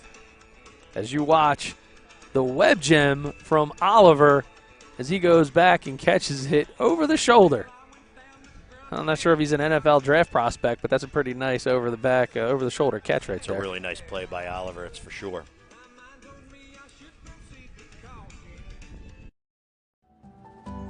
When it comes to taking care of your physical wellness, maintaining good health of your bones and muscles, you want a team of doctors you can trust and who hold themselves to the highest standards. At Premier Orthopedic Associates, we believe that you should live life at your best. Our team of non-operative and operative orthopedic specialists strive for the highest standards, exceptional outcomes, and happiest patients. Come and experience the Premier difference.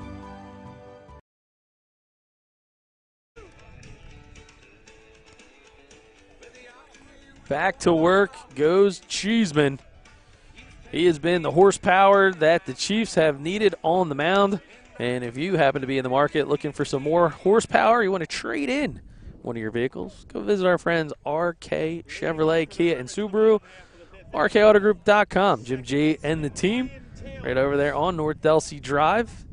As always, it's Truck Month. Proud sponsor of BFA Sports and the BFA Productions Chevy Silverado 2500 3/4 ton pickup. Steve, I mentioned how much my wife loved the yard. Yeah. I hope she's not listening. I love that truck a lot. A lot more than the yard. I guess I can't say more than other things, but I love that truck a lot. I'll just leave it at that. I hear you. But did you get any better people than Jim G and his staff? And just great people. Yeah, well, I know our friend Harry Rodriguez, who also happens to run Heavy Hitters, where Ryan Taylor trains. He just got a vehicle from RK. He's been very happy, not just with his Chevy Silverado, or Chevy Colorado he actually got. He got the Colorado this time. He's been very happy with the results of Ryan Taylor, kid who has been absolutely on fire in the leadoff spot for the Hermits all year long with his bat. Singled in his last at bat.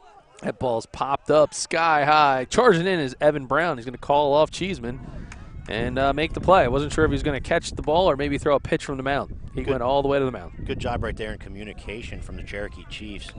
Called him. Evan Brown called that ball immediately. Cheeseman heard him, got out of the way, and just let Evan Brown do his thing. Evan Brown charges and catches a fly ball, basically standing right at the pitcher's mound. Good job in communicating between the pitcher and the second baseman there for the Chiefs. And Josiah Ragsdale, the Iona commit, digs in. Ragsdale has reached, in both of his appearances, walks. I guess technically they don't count as plate appearances, statistically speaking, but he does have 2 walks. On base twice. The on-base percentage going up. Evens the count at 1-1. And he lasers one over to the right side, and that'll be in for a base knock. So Ragsdale wanted to make sure that we were able to say, hey, I got a hit today. Ball was hit on the line and hard. Evan Brown thought, it looked like he tried to jump up the middle, thinking the ball may have been going up the middle off the bat. However, it didn't. He got himself caught. However, that's a good, hard single to right for Ragsdale. Ryan Weingartner in the 3-hole. Walked and hit into a fielder's choice. That was a first pitch strike, but that fielder's choice wasn't just your average fielder choice. That was that Patrizzi to Schooley play at the plate. Back in the 3rd. That cut down a run. St. Augustine was looking to take a lead at that point, 1-0. However, unable to do so because of that play. A little bit of buzz going on in the Hermit dugout, knowing that Ryan Weingartner, the St. Joe's University commit, has the bat in his hand. has more than a few times changed the momentum of a game with a big swing in a big spot. Absolutely, and looking to do so here. And almost on cue. Oh, that one gets down. And Ragsdale going to dive back into second base. Line drive, single to left. Ball was up in the zone. He squared up on it nice. Yep, Weingartner able to get on top of it. Good effort by the left fielder. Yeah, Cruz just got out of his glove. Almost got the glove underneath of it. Well, one out, first and second, though, for St. Augustine. Back-to-back hard-hit balls by St. Augustine. And that's going to have Coach Petrani want to go out to the mound, and he's going to take the ball from Cheeseman, trying to give him a different look. But a nice job by that young man, Jeremy Cheeseman. Yeah, 2 balls hit hard, and Cheeseman is 88 pitches in at this point. And like you said, give him a different look, give him something that they haven't seen. See if they can, with 1 down here. All right, so that will give us a chance to step away. It's time for the Premier Orthopedic Group pitching change.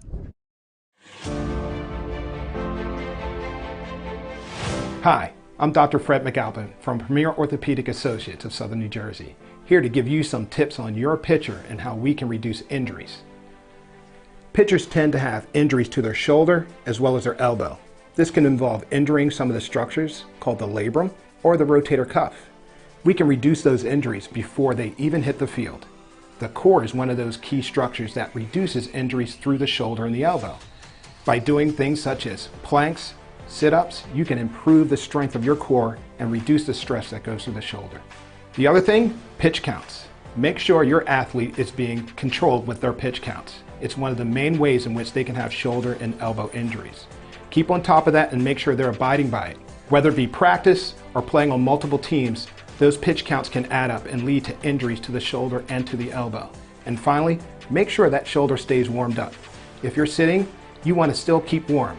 Maybe go to the back of the bench and throw a couple warm-up pitches and do some stretches. Some of those stretches include cross-arm stretches, which stretches the back of the shoulder, and what we call internal rotation stretches, which are helpful for reducing the tightness that happens in pitchers. Follow these parameters and you're going to reduce any injuries occurring to your athletes and keep you on the mound for a longer period of time.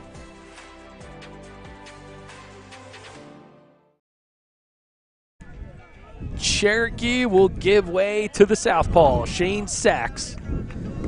Another FDU commit. And the first batter he's going to face will be Kyle Neary after back-to-back base hits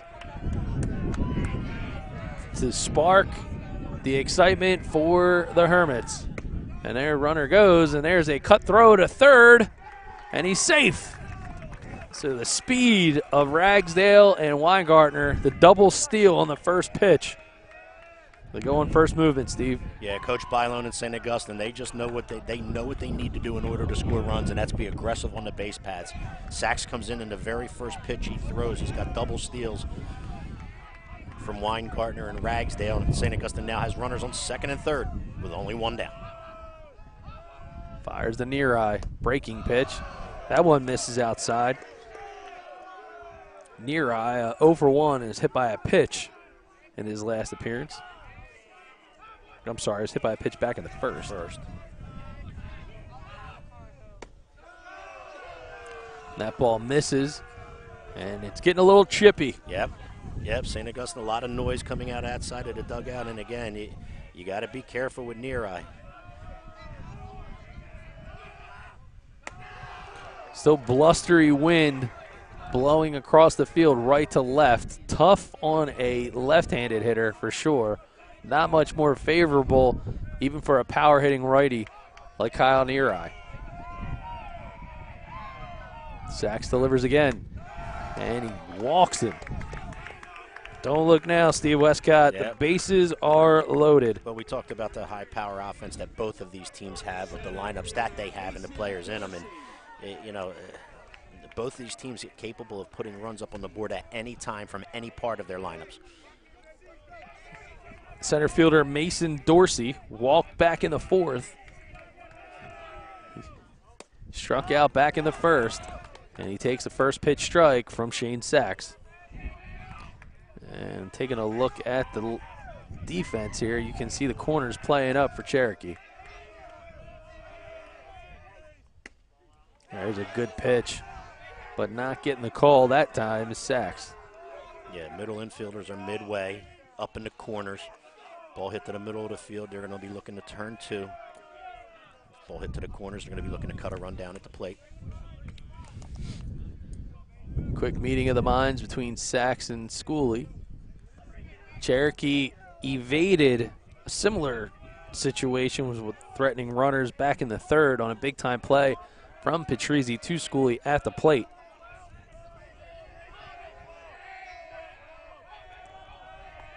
Fires again. Sachs seems to be a little bit short on his delivery, leaving some of the pitches up. Yep. And if you're St. Augustine, if you're a hitter for St. Augustine, you don't want to help him at this point. Good breaking pitch there by Sachs. Gets Dorsey to swing through it. Dorsey with that cut looking like he wanted to give St. Augustine a one-run lead with that cut.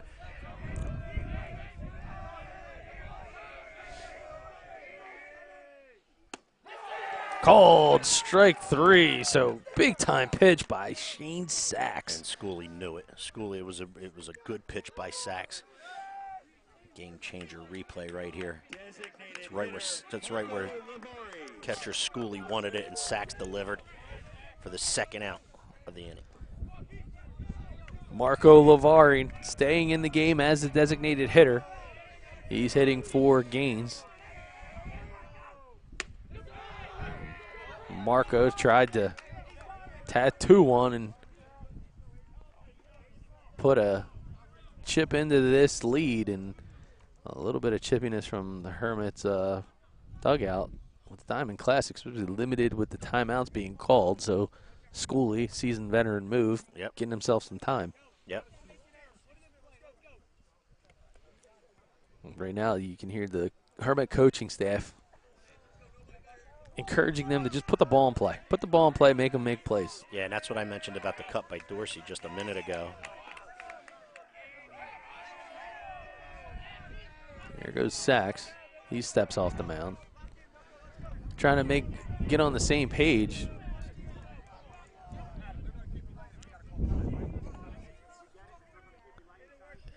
And it seems as if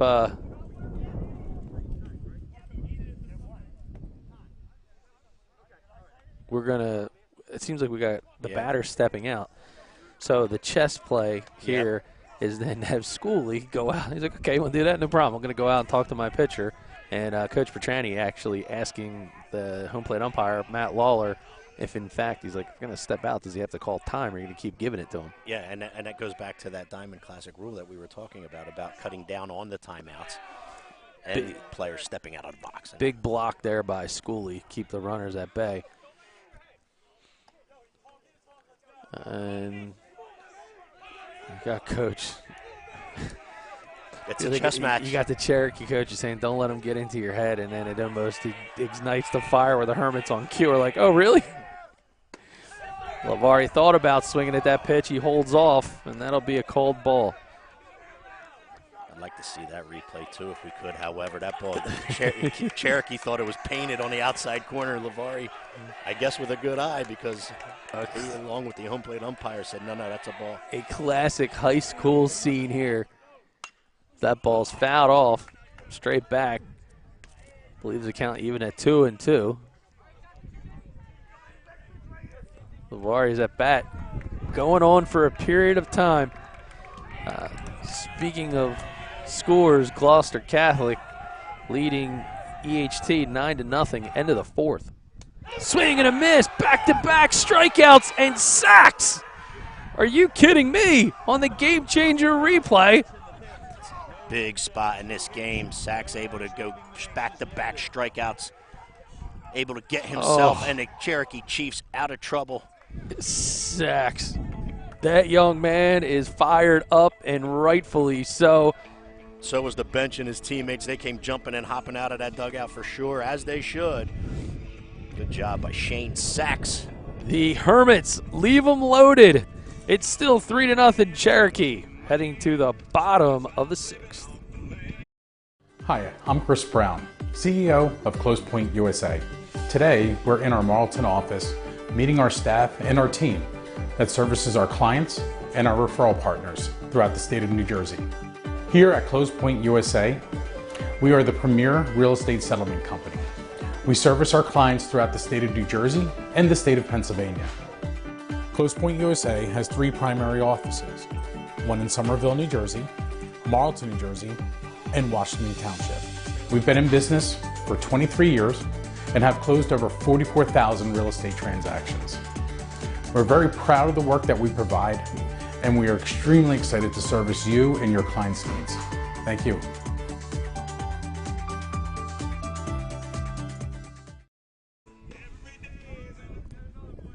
Back here in Richland, 3-0, the Chiefs with the lead, top of the 6th for BFA Sports, Doug Stasic, and my brother and another, Steve Westcott, in what has been a big-time spot for pitching this afternoon. Yeah, Shane Sachs comes in right there, back-to-back strikeouts, gets Cherokee out of trouble. And that ball was up and in, and that one caught him pretty good, unfortunately. Here you see it on the GameChanger replay, as we were even kind of hanging in there. It was a little slow.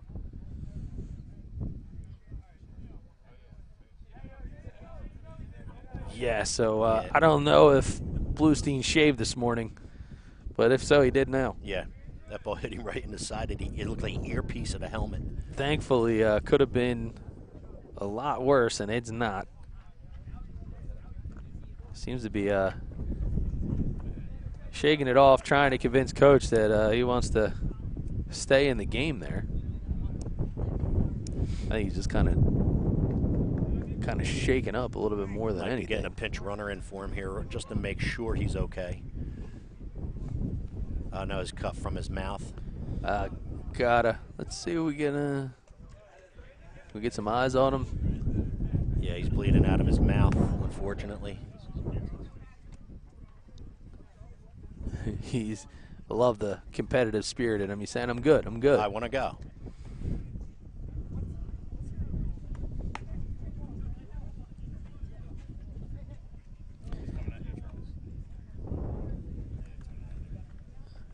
And a little bit of a debate. You can see Gaines just kind of wants to try to stay loose.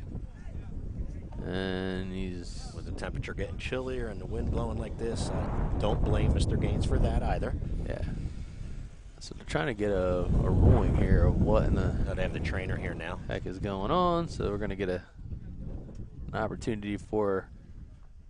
So what I think's happening here, partner, is this, that they want to make sure, A, he can stay in the game. Because he was hit in the face end or the head, this is probably some type of concussion protocol thing where let's make sure he's okay. Let's make sure he doesn't have any symptoms like that. Yeah. We can, again, we could probably take another look at this close call, as we'll call it, because he seems to be in pretty good spirits. He does. But you'll see this ball come in high and tight. And I think you'll see it hit the tip of the earpiece and actually catch part of his jaw, but thank God it hit the tip of the earpiece because that could have been outrageously worse. Yeah, look at this. Thank God it's not. Talk about concentration, though. Oh, yeah, I think you're right. I think it got just the front end of that ear hole. Yeah, and that saved him. And trainer Maz, he's affectionately known here in Hermitville, is helping him out, kind of what little butterfly action deals there. Young, tough kid. If that were me, I'd be out till, what is it, May? I'd be out till August. All right, so we're going to step aside for a quick break. We'll be right back at Richland. You're watching the Diamond Classic.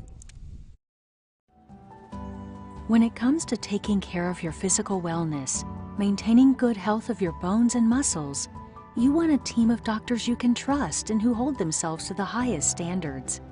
At Premier Orthopedic Associates, we believe that you should live life at your best.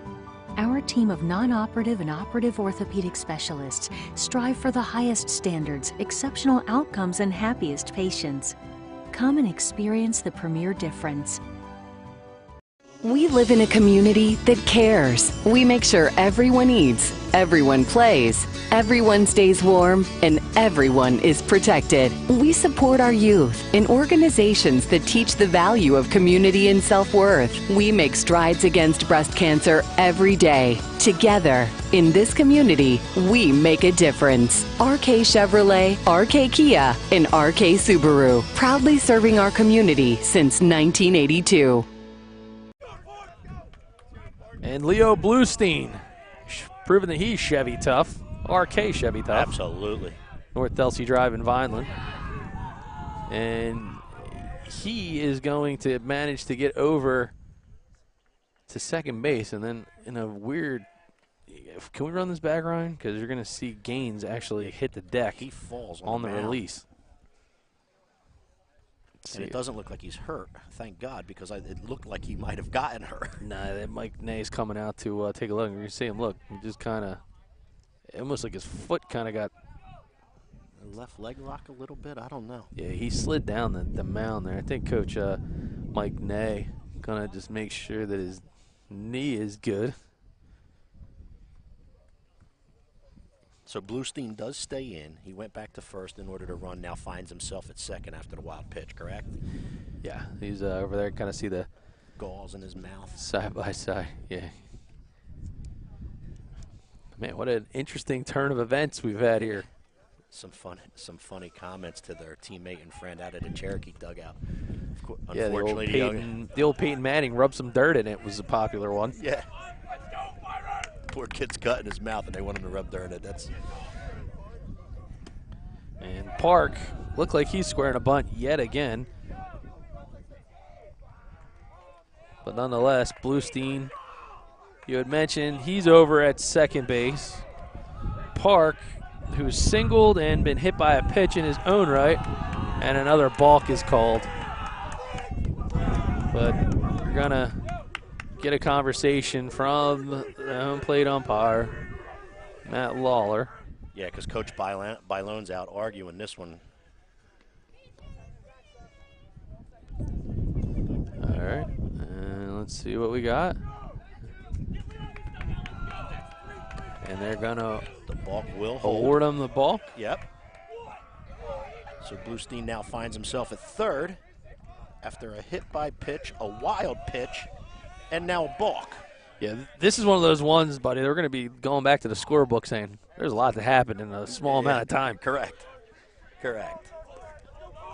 As our good buddy Andy Slade once said, it's the little things. It's the little things. He said that quite often, too.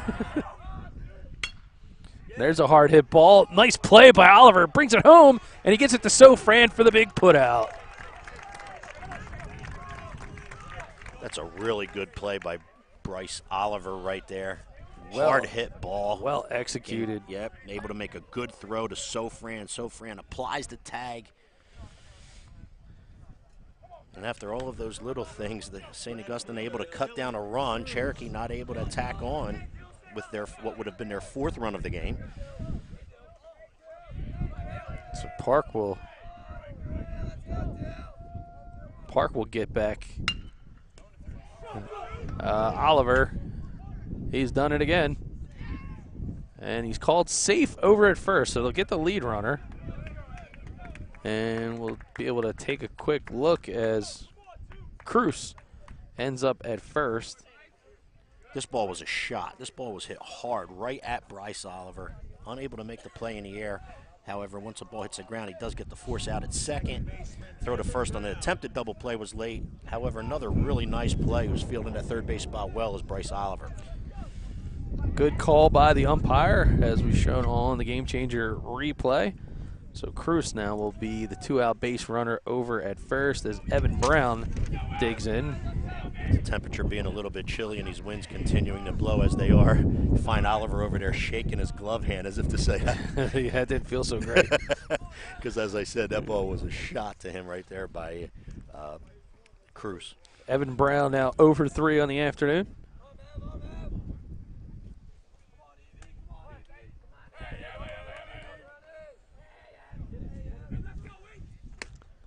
And there's the breaking pitch.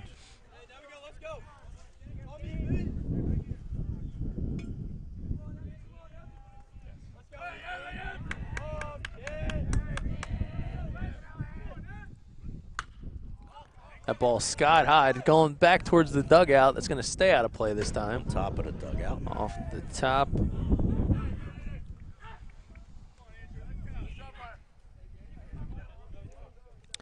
Again, I want to thank our viewers for watching as we are in the 6th in a close one. Brought to you by our friends at Close Point USA. Whether or not you're tuning in for the big game, or more importantly, in the real estate market and getting ready to close the big deal, call Chris Brown and the team at Close Point USA, closepointusa.com. And that ball is poked into center field, but making the play is going to be Dorsey. So Evan Brown flies out the end the 6th. So no runs, no hits, 1 runner left on, 3-0. The Cherokee Chiefs lead the St. Augustine Hermits here on BFA. It's a perfect day for baseball and the perfect time to call our friends at Perfect Turf to get your yard in championship season form. That's right, Josh Walters and his team, the official landscapers of BFA Sports, are waiting for your call to tell you all about their spring mulch specials. So don't run out and grab those bags. Grab the phone, call Josh and his team. They'll swing for the fences and make your yard look like the MVP.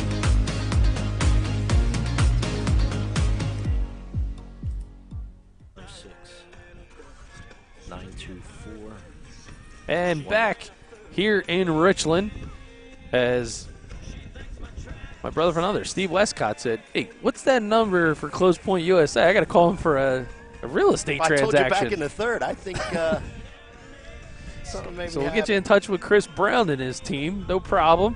We aim to please here at BFA. 3 locations to serve you. Close Point USA, Washington Township, Marlton, and Somerville. They'll hook you guys up and close those transactions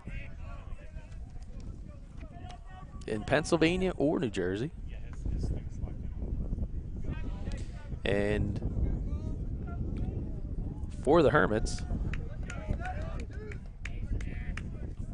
it'll be Fry, Oliver, and Sofran due up, assuming no pinch hitters, as he'll face the lefty Shane Sachs. Pretty impressive stuff last inning, Steve. Yeah, Sachs was Cherokee found themselves into trouble. St. Augustine looking to answer after and to try to cut into that 3-0 Cherokee Chief lead. However, Sachs comes in, strikeout to get out of the inning.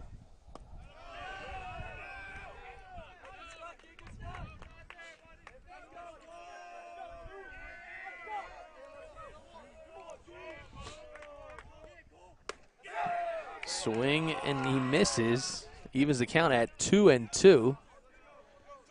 I think I'm the bad luck BFA charm with the weather, man. Every time I show up, it's windy, it's cold. Sachs misses that one. Well, I know the last time we were together, which was the coaches versus cancer tournament, it was a little chilly in Northfield that night as well. A little bit. Full count now. That one is laser fouled. Look out on that one. That went right into the dugout. It went like through the dugout over there.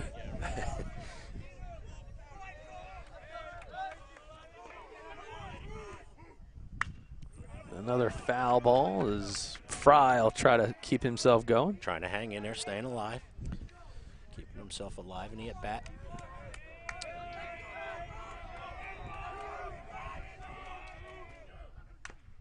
Another foul ball. Fry trying to come up with a big delivery to get the Hermits offense started. If you're in Atlantic County, Northfield, Linwood area, why not call Joe Bunning, the Bunning Family Pharmacy? They bring the pharmacy home to you.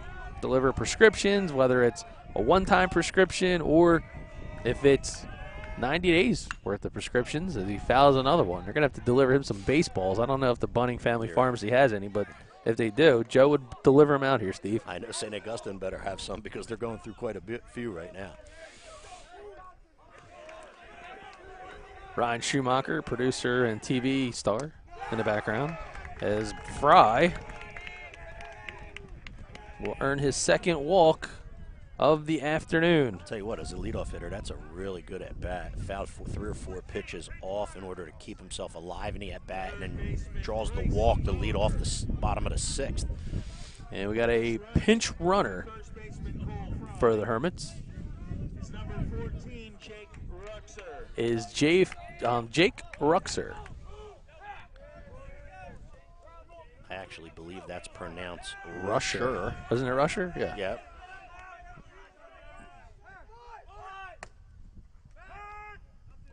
Tries to throw the snap throw back to first. Not in time. And Rusher and the Rusher family have been part of the Hermits landscape here for quite some time. Jake, who's on first right now, is a pinch runner, had an older brother, Joe Rusher. Played a little bit of basketball here at St. Augustine for a short time period. Good family. Bryce Oliver, 1 for 2 on the afternoon, singled in his last at bat.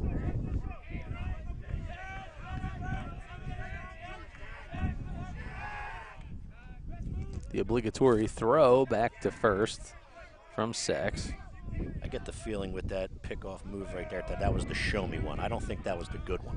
Yeah, no. Left-handed pitcher on the mound. You know he's got something better coming to first than that. That's just, hey, I see you over there. Yeah, that's it. That was a little show-me pickoff move right there. That wasn't the go-get-y move. Again, for our fans watching over there on YouTube, as that ball is fouled, out of play. Internet service very slow out here in Richland, so stream doesn't look as sharp as it normally does, but we are recording this and we're going to post it in its entirety, so you'll be able to watch the high definition version of the replay. And there's a breaking pitch up and away. And again, this game's being simulcast on the Hermits Broadcasting Channel, HBC. It's affectionately known. I want to thank Tom Brumell, Mike Rizzo, and the entire St. Augustine administration, as that one's laser fouled right field side, for having us on campus to be able to stream this big-time contest. It's good to get to St. Augustine. We don't get here because of that Hermit Broadcasting Channel. And, you know, they do a good job, do the young men here at St. Augustine. But it is good to be here, and we appreciate them having us. And that ball is, again, fouled. So Joe Bunning and the Bunning Family Pharmacy, if you have any baseballs there, Joe, might want to send him over. I know he's got a lot for the South Jersey South Shore Baseball League as the president. I don't think he wants to break into those 10-10s just yet. But he's got a lot of balls there. That ball, light chopper back to the pitcher, and that one will go to Bluestein for a recorded out, but it'll allow Rusher to move into second base.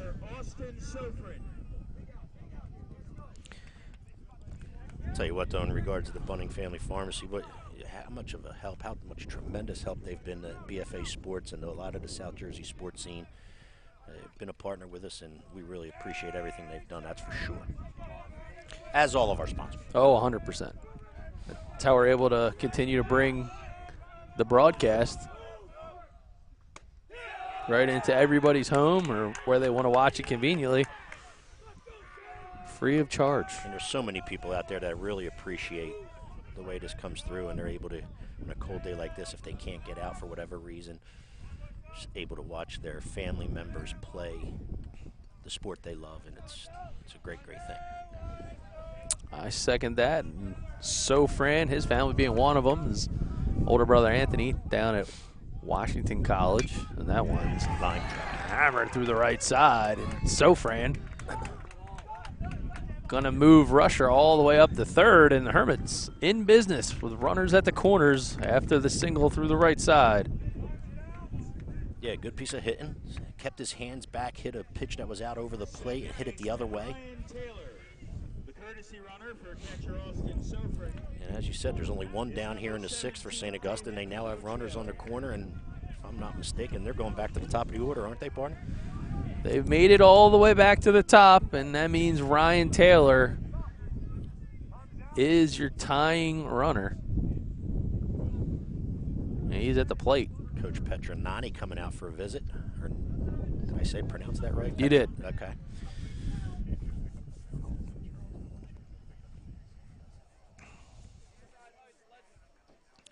So a little bit of strategy talk here as we're into the bottom of the 6th. And now with some pinch runners, Coach Bailon going a bit deeper into the bench, realizing that they need to do everything they can to get the runners all the way around. At number 17 for the Hermits is in the ball game, and I have it as David Capuccio. Hopefully the voice of the Hermits, Willie Morris, will make an announcement and get that clarified for us. But I have it as David Capuccio. Ryan Taylor holds off on the first pitch, gets away, but Schooley able to keep it out in front. Rusher not going anywhere, and I can assume that Coach Bailon in this scenario is keeping him on a very short leash. Yeah, but I agree with the timeout by Coach Petronani, which is to discuss with his infielders and the catcher and the pitcher, what are we going to do if they do go? Knowing that St. Augustine is aggressive on the base paths, if that runner goes from first to second, are we on the same page as they're throwing all the way through? Are we cutting that ball off, or are we just going to let, you know what I mean? Yep. Good timeout to discuss that with his team so that they're on the same page. Taylor looking to have a good at-bat here for St. Augustine. And a good pass from Taylor. That ball goes way back, and it's gone! 3-run game-tying home run, none other than the heavy hitter, Ryan Taylor. I'll tell you what, partner, St. Augustine has been knocking on the door. They've been threatening in three to four of the first 5 innings, unable to cash in, but Ryan Taylor says, let's cash in right now. Barrel, ball, gone. This one is a brand new game. What a piece of hitting by Ryan Taylor.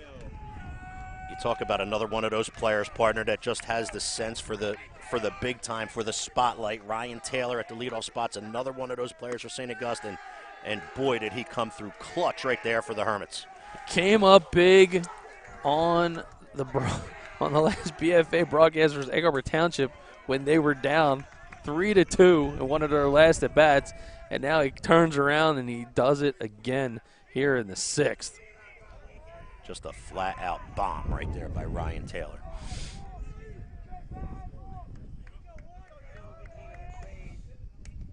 And he knew it right away, too. He knew it off the bat that he got every bit of it. And as you said, we're locked up at 3 now. Yeah, that bat went high. He flipped it. There's he knew it right off it. That pitch now misses to Josiah Ragsdale. Ragsdale been hot. He has gotten on base all 3 times he stepped to the plate. Singled in his last and walked in his first 2.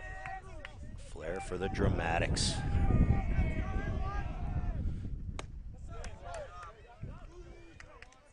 And that is a good way to answer the bell. Shane Sachs gets the strikeout, the second out of the inning. It certainly is. The whole dynamic of this baseball game just got turned on its head. As he takes the first pitch, it is Ryan Weingartner. Certainly is a good job by Sachs, because it's not easy to settle yourself down after what Ryan Taylor just put him through. But he was able to do so, and he was able to get the strikeout. And there's 2 down, as you said, here for Weingartner. That ball misses.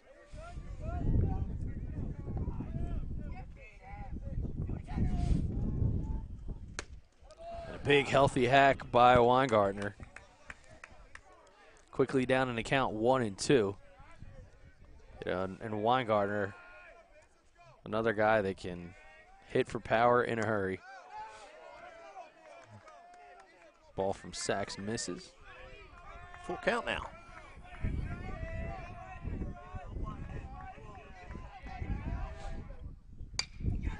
And Weingartner slices one out into right field, but putting the squeeze on it will be Petrick, but not before the Hermits able to tie the baseball game on this big 3-run bomb courtesy of Ryan Taylor. And like we said, folks, he knew it right off the bat. 3-2-3. Don't go anywhere. Top of the 7th. The Diamond Classic quarters coming up on BFA. It's a perfect day for baseball and the perfect time to call our friends at Perfect Turf to get your yard in championship season form. That's right, Josh Walters and his team, the official landscapers of BFA Sports, are waiting for your call to tell you all about their spring mulch specials. So don't run out, grab those bags, grab the phone, call Josh and his team. They'll swing for the fences and make your yard look like the MVP.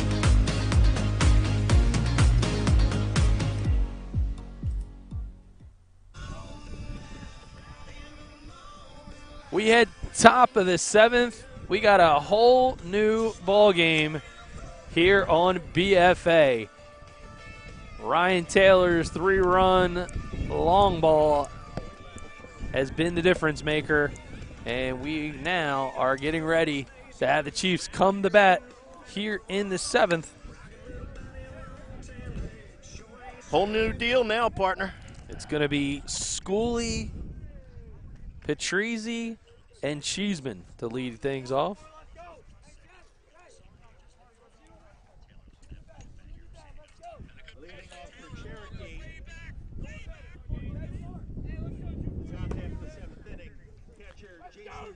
Jason Schooley. We can't call it a 0-0 game, Steve, but it might as well be. As we're in the top of the 7th in a tie one. What a good baseball game. What a treat to cover two good teams like this in a big-time tournament like the Diamond Classic. And both these young teams are putting on a show here today. That ball is fouled out of play from Schooley, who has been magnificent in his own right. Defensively, he's done a great job managing his pitching staff. He's made big plays behind the plate, keep the ball in front of him, and he's thrown out 2 base runners. And he's looking to get things going with the bat here. Yeah, he's done a really nice job today, especially on the defensive side, as you just addressed.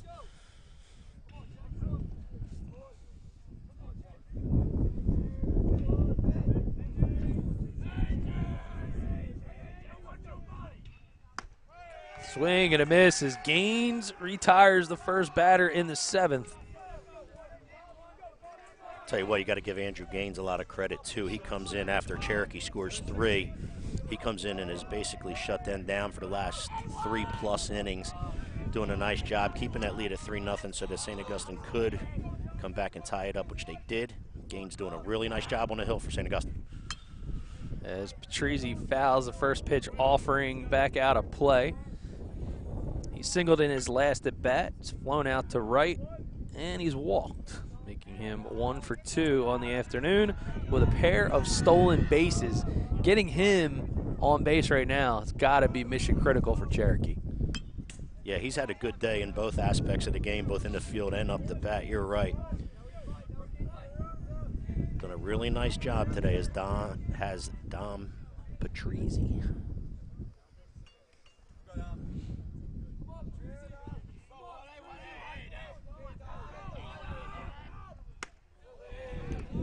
That ball misses up and out of the zone. And the wind has not stopped. Yeah, Steve. it's not cooperating. I thought it would have died down as the sun started to fade, but I got to argue it feels like it's actually picked up a little bit. Yeah, I would think you're correct. Definitely not cooperating. And that ball hit hard over to the second base side, but it'll be Taylor. And he'll get it to Fry for the 4-3 putout. 2 outs as Jeremy Cheeseman comes to the plate. Cheeseman in the lineup as the DH, even though he was the starting pitcher in today's contest for Cherokee. Went 87 or 87 pitches in this game prior to coming out. But again, finds himself in the lineup in the 4-hole here for the Chiefs.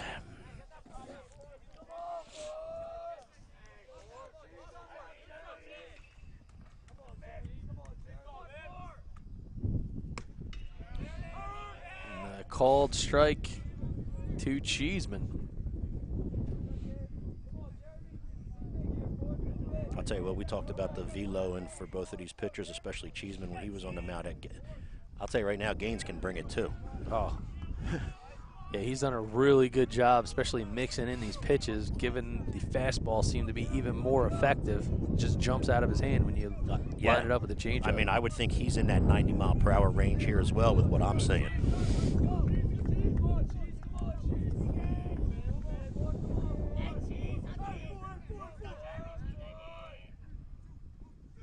And there's a hard hit ball going out left center field gap.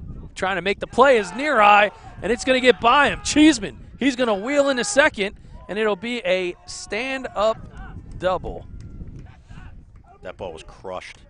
That ball was hit on the line, and you could see it slice. The more near eye was going into the left center field gap, the more it was slicing back at him. Yeah, the wind is just wicked. It's whipping back blowing towards left field, and Near had a tough angle on it, but a heads-up play there by Dorsey to back him up. Correct. Good hustle by Dorsey out of center field. You're right. Kept him at second base. The right fielder, Brandon Petrick, another lefty. As they say, and another, and another. Mr. Zinkoff back in the day. The Zink.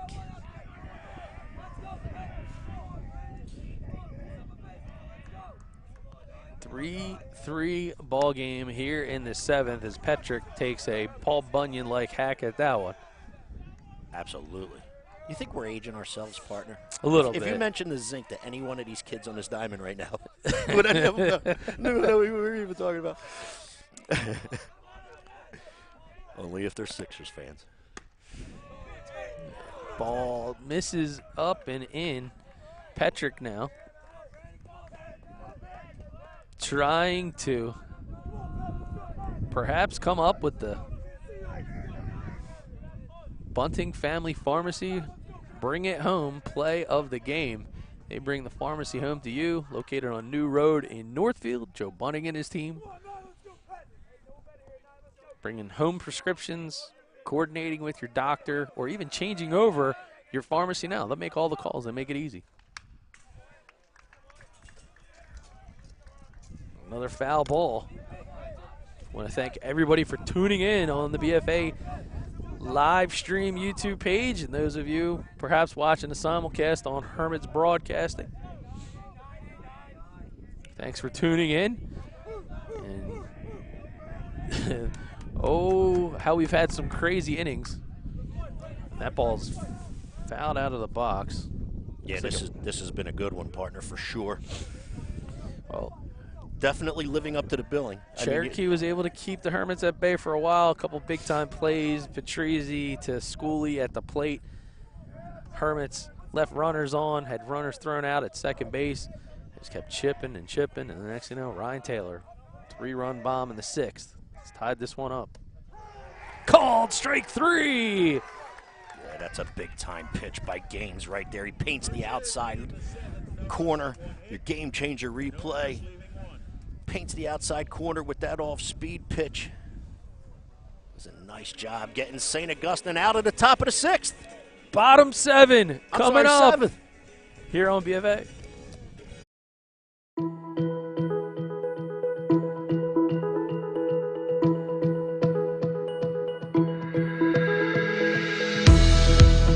Hi, I'm Joe Bunting from Bunting Family Pharmacy. We're so proud to once again be able to bring the best in high school athletics to you.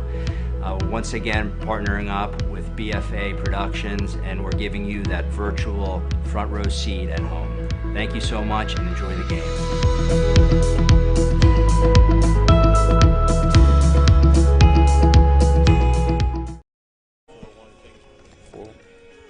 Back here, top of the seventh, and thanks to our friend Will Morris, the voice of the Hermits, we just learned that it's 4-1. I believe that's what he said. Kingsway over Shawn E. Correct. As they head into the seventh, and a final from Egg Harbor Township as Gloucester Catholic is able to win that one 11-1 in 5 innings, and now make that a final. Kingsway 4, Shawnee 1, just reported on the GameChanger scoreboard. So we'll have to bring you up to speed. So they stamped their ticket into the semis, correct? They did. No, we're going to have to take a look at a bracket soon. Along with GC. Yes. So it's right now, 3 of the 4 games have been decided. Lenape, Kingsway, Gloucester Catholic. And will it be Cherokee or will it be St. Augustine? Shane Sachs is on the hill and facing Kyle Neary. He's got him in a 2-1 count. It's not a shock that Gloucester Catholic's still winning baseball games, is it? I mean, not with Barth being the coach. Let me tell you something. We were doing an Egg Harbor Township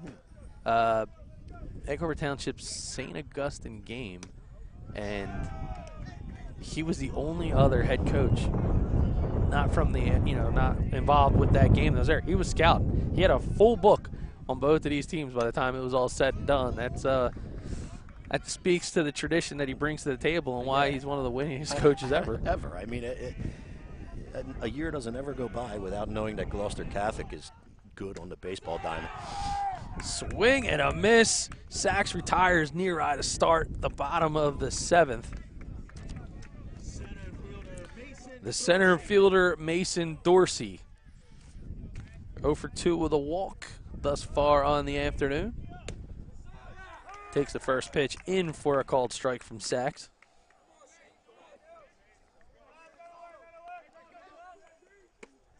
Another big swing there. So Lenape the 7 seed, Gloucester Catholic the 3, and Kingsway the 4. Okay. And here we have 1 versus 8. In the 48th annual Joe Hartman Diamond Classic. So that matchup is set on the right side of the bracket as that ball's hammered down the line, but foul. Just foul. Just foul is right. Coach Bailone trying to sell everybody on that one. Yeah, he wanted that one. Coach Bermudez over on the first base side, backing him up. Those two are on the same page for sure. Like Coach Bailone, Coach Bermuda has been doing this a long time as well.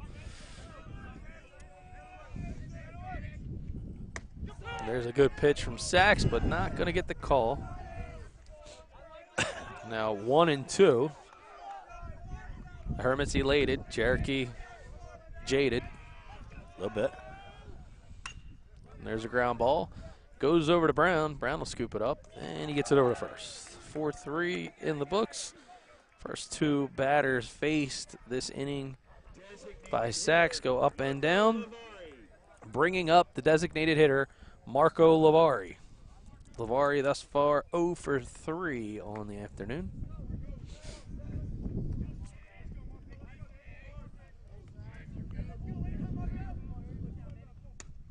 First pitch in from Sachs is a called strike.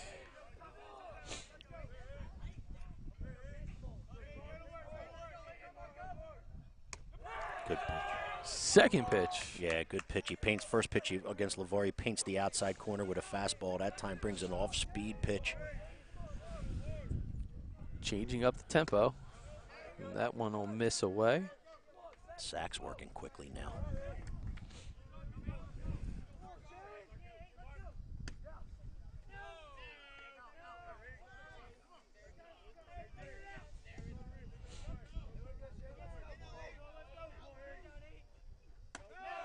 So Gloucester Catholic, Steve, will host Lenape, most likely on Saturday, we believe. And then the winner of this game awaits Kingsway. Swing and a miss. Struck him out. 2 strikeouts in the inning for Shane Sachs. The Hermits go down 1, 2, 3. That means we're going bonus baseball. We're going extra ones, partner. Coming up, the 8th inning and an update on the Diamond Classic seedings and tournament right after this. Hi, I'm Chris Brown, CEO of Close Point USA. Today, we're in our Marlton office meeting our staff and our team that services our clients and our referral partners throughout the state of New Jersey. Here at Close Point USA, we are the premier real estate settlement company. We service our clients throughout the state of New Jersey and the state of Pennsylvania. Close Point USA has 3 primary offices, one in Somerville, New Jersey, Marlton, New Jersey, and Washington Township. We've been in business for 23 years and have closed over 44,000 real estate transactions. We're very proud of the work that we provide, and we are extremely excited to service you and your clients' needs. Thank you.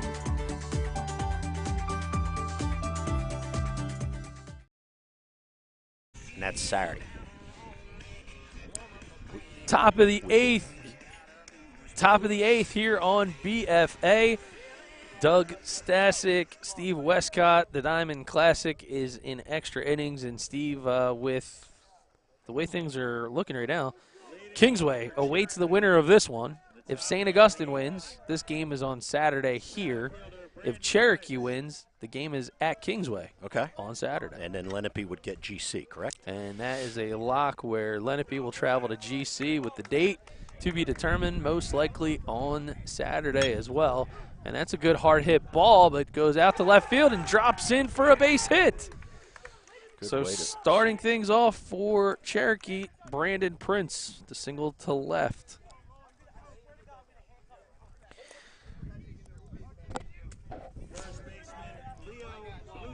So Leo Bluestein, who walked away with less than a clean shave after taking a ball just off his lip in his last at-bat, he stays in the game.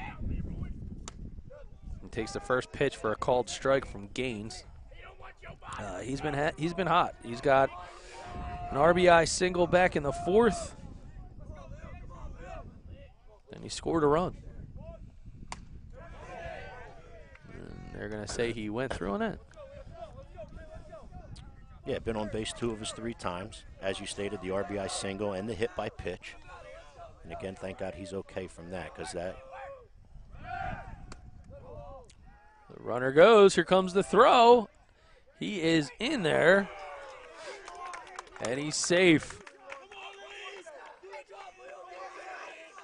So a nice move there by Prince. You see him on the GameChanger replay. Decided to slide on the outfield side of the bag, which was a slide good move. Is right. Also did a nice job holding on to the bag, not coming off it. So Bluestein in the hole, 0-2. And he manages to foul that ball out of play.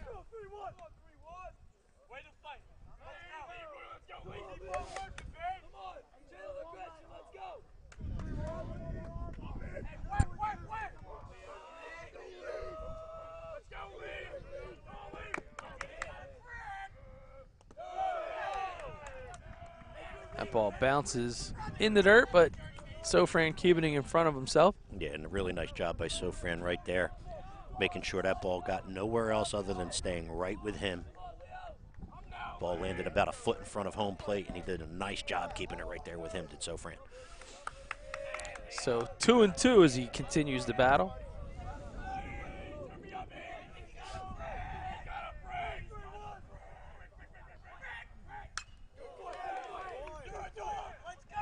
Good battle right here between Gaines and Bluestein.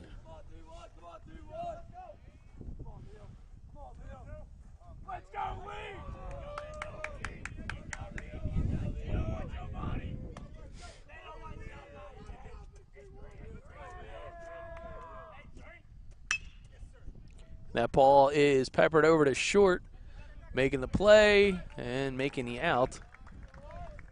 Weingartner. Yeah, Bluestein hits a ground ball, a little high chopper. Weingartner unable to charge it, but makes the play. 6-3 put out. And more importantly, keeping Prince over at second base. Correct. He's unable to advance on the play. Christian Park, the third baseman, trying to get the Chiefs a lead back here in the 8th. Runner goes. Here comes the throw. And it's right on the money. What a hose. Great throw. Great play by Sofran. You'll check it out on the GameChanger replay. No hesitation. Yeah, he already hopped to his feet prior to the pitch. He gets and makes a perfect throw right on the tag. Good tag by Oliver.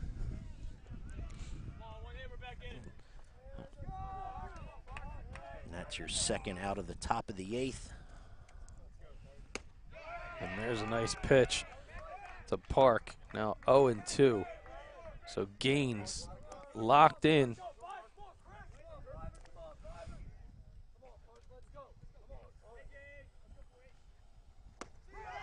Called strike 3. And Gaines is feeling it a little bit right now, and his dugouts come out and letting him know. What a really good pitch right there. Off-speed pitch. He yanks Gets Park it. looking. 3-3. No runs, 1 hit, nobody left on. We head to the 8th. It'll be Fry, Oliver, and Sofran.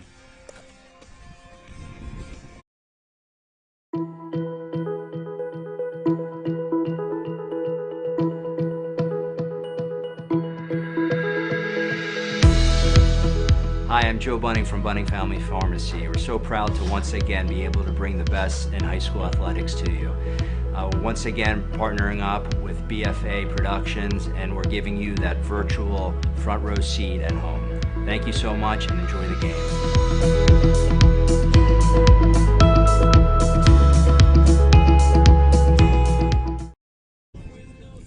Bottom of the 8th here at the 48th annual Joe Hartman Diamond Classic. It's the quarterfinals for BFA Sports and simulcasting on the Hermits Broadcasting Channel. Doug Stasic alongside my brother for another, Steve Westcott. Steve, it might be a little bit chilly, but man, it has been a hot one. Yeah, 2 really good teams, and living up to the billing is this one for sure. Cherokee gets 3 in the 4th. St. Augustine gets 3 in the 6th. And that's where we are, deadlocked at 3 in the bottom of the 8th.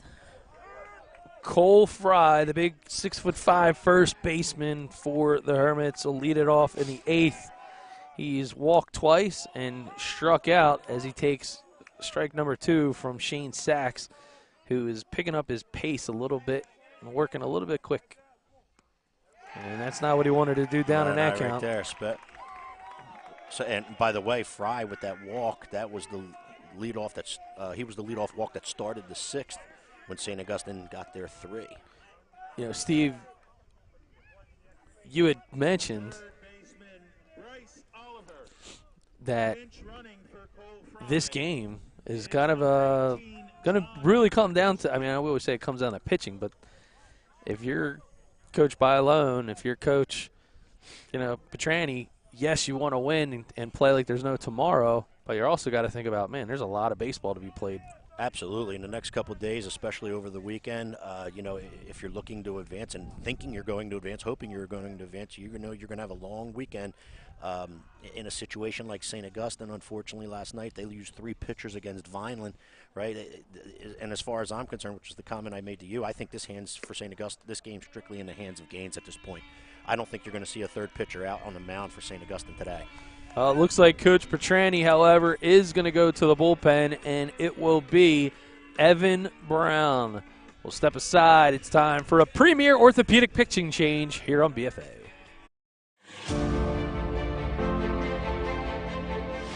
Hi, I'm Dr. Fred McAlpin from Premier Orthopedic Associates of Southern New Jersey, here to give you some tips on your pitcher and how we can reduce injuries.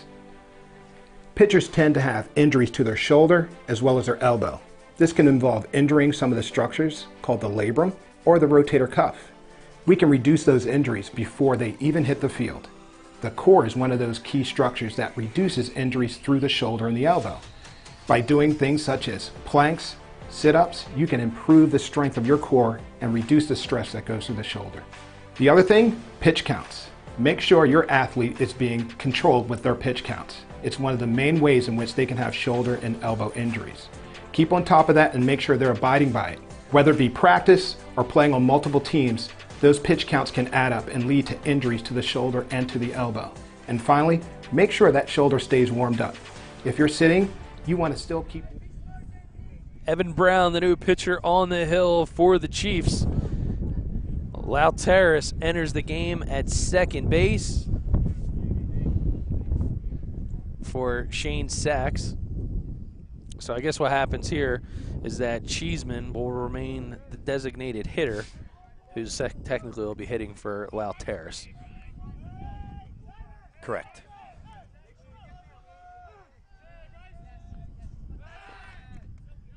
And Hermits wasting no time, Steve, as they're showing bunt with Bryce Oliver trying to earn the walk-off here. And he's going to take that one. Snap throw it back to one. Almost gets away. But I'll tell you what, he got caught a little runnerish right over there. Bluestein able to bring it back.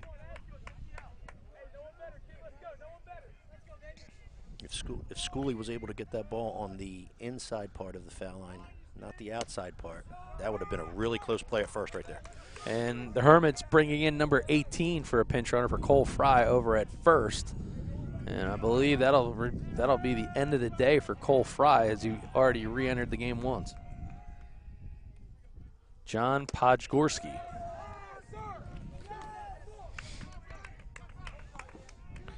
So it'll be interesting to see what happens with the Hermits batting lineup, should they need it. And there's a breaking pitch up and out of the zone. So Oliver comes in, shows bunt for the first two pitches, and now he works himself back into a 1-2 count.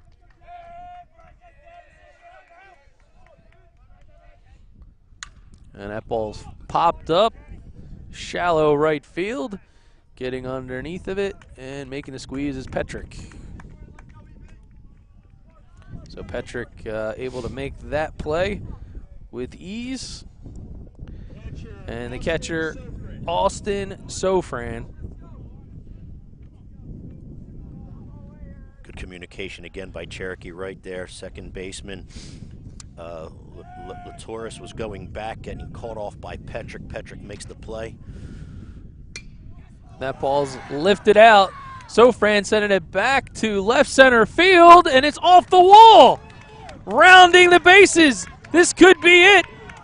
And they hold him up at third, Podgorski. So Coach Bailone holding up the runner over at third base. Sofran thought he ended the game. Wait. And a little bit of pause in the action here. We're going to have fielder's interference here. They're going to say the third baseman interfered with Cole Fry rounding third, and they're going to give him home. And the game is over. The game is over on a defensive interference call, and the Hermits have walked it off. That is unbelievable the way this game just finished. All right, let's see if we can run this back. Let's see if we can get this. Did we get the runner coming around the base? So here's the Sofran hit the ball so hard to the gap, he figured this is over. Like, he's scoring. And now you see Podgorski come across right here, slowing it down. Let's see if he gets bumped or interfered. And he didn't give him a clear path, which made him, he was inside the bag. What happened was he wasn't fielding the baseball. Correct. So you can't stand there. Correct. That's exactly what happened. And you got to argue that, hey, he probably scores anyway.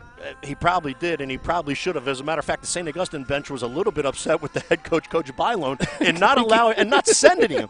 But in the meantime, when he didn't have the clear path rounding, and I got news for you, there was no real argument by Cherokee either. Oh, I mean, the Cherokee didn't come out and argue anything.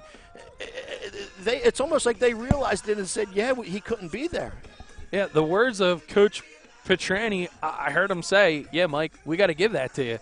So we'll run it by one more time on the GameChanger instant replay and show you exactly what we're talking about here.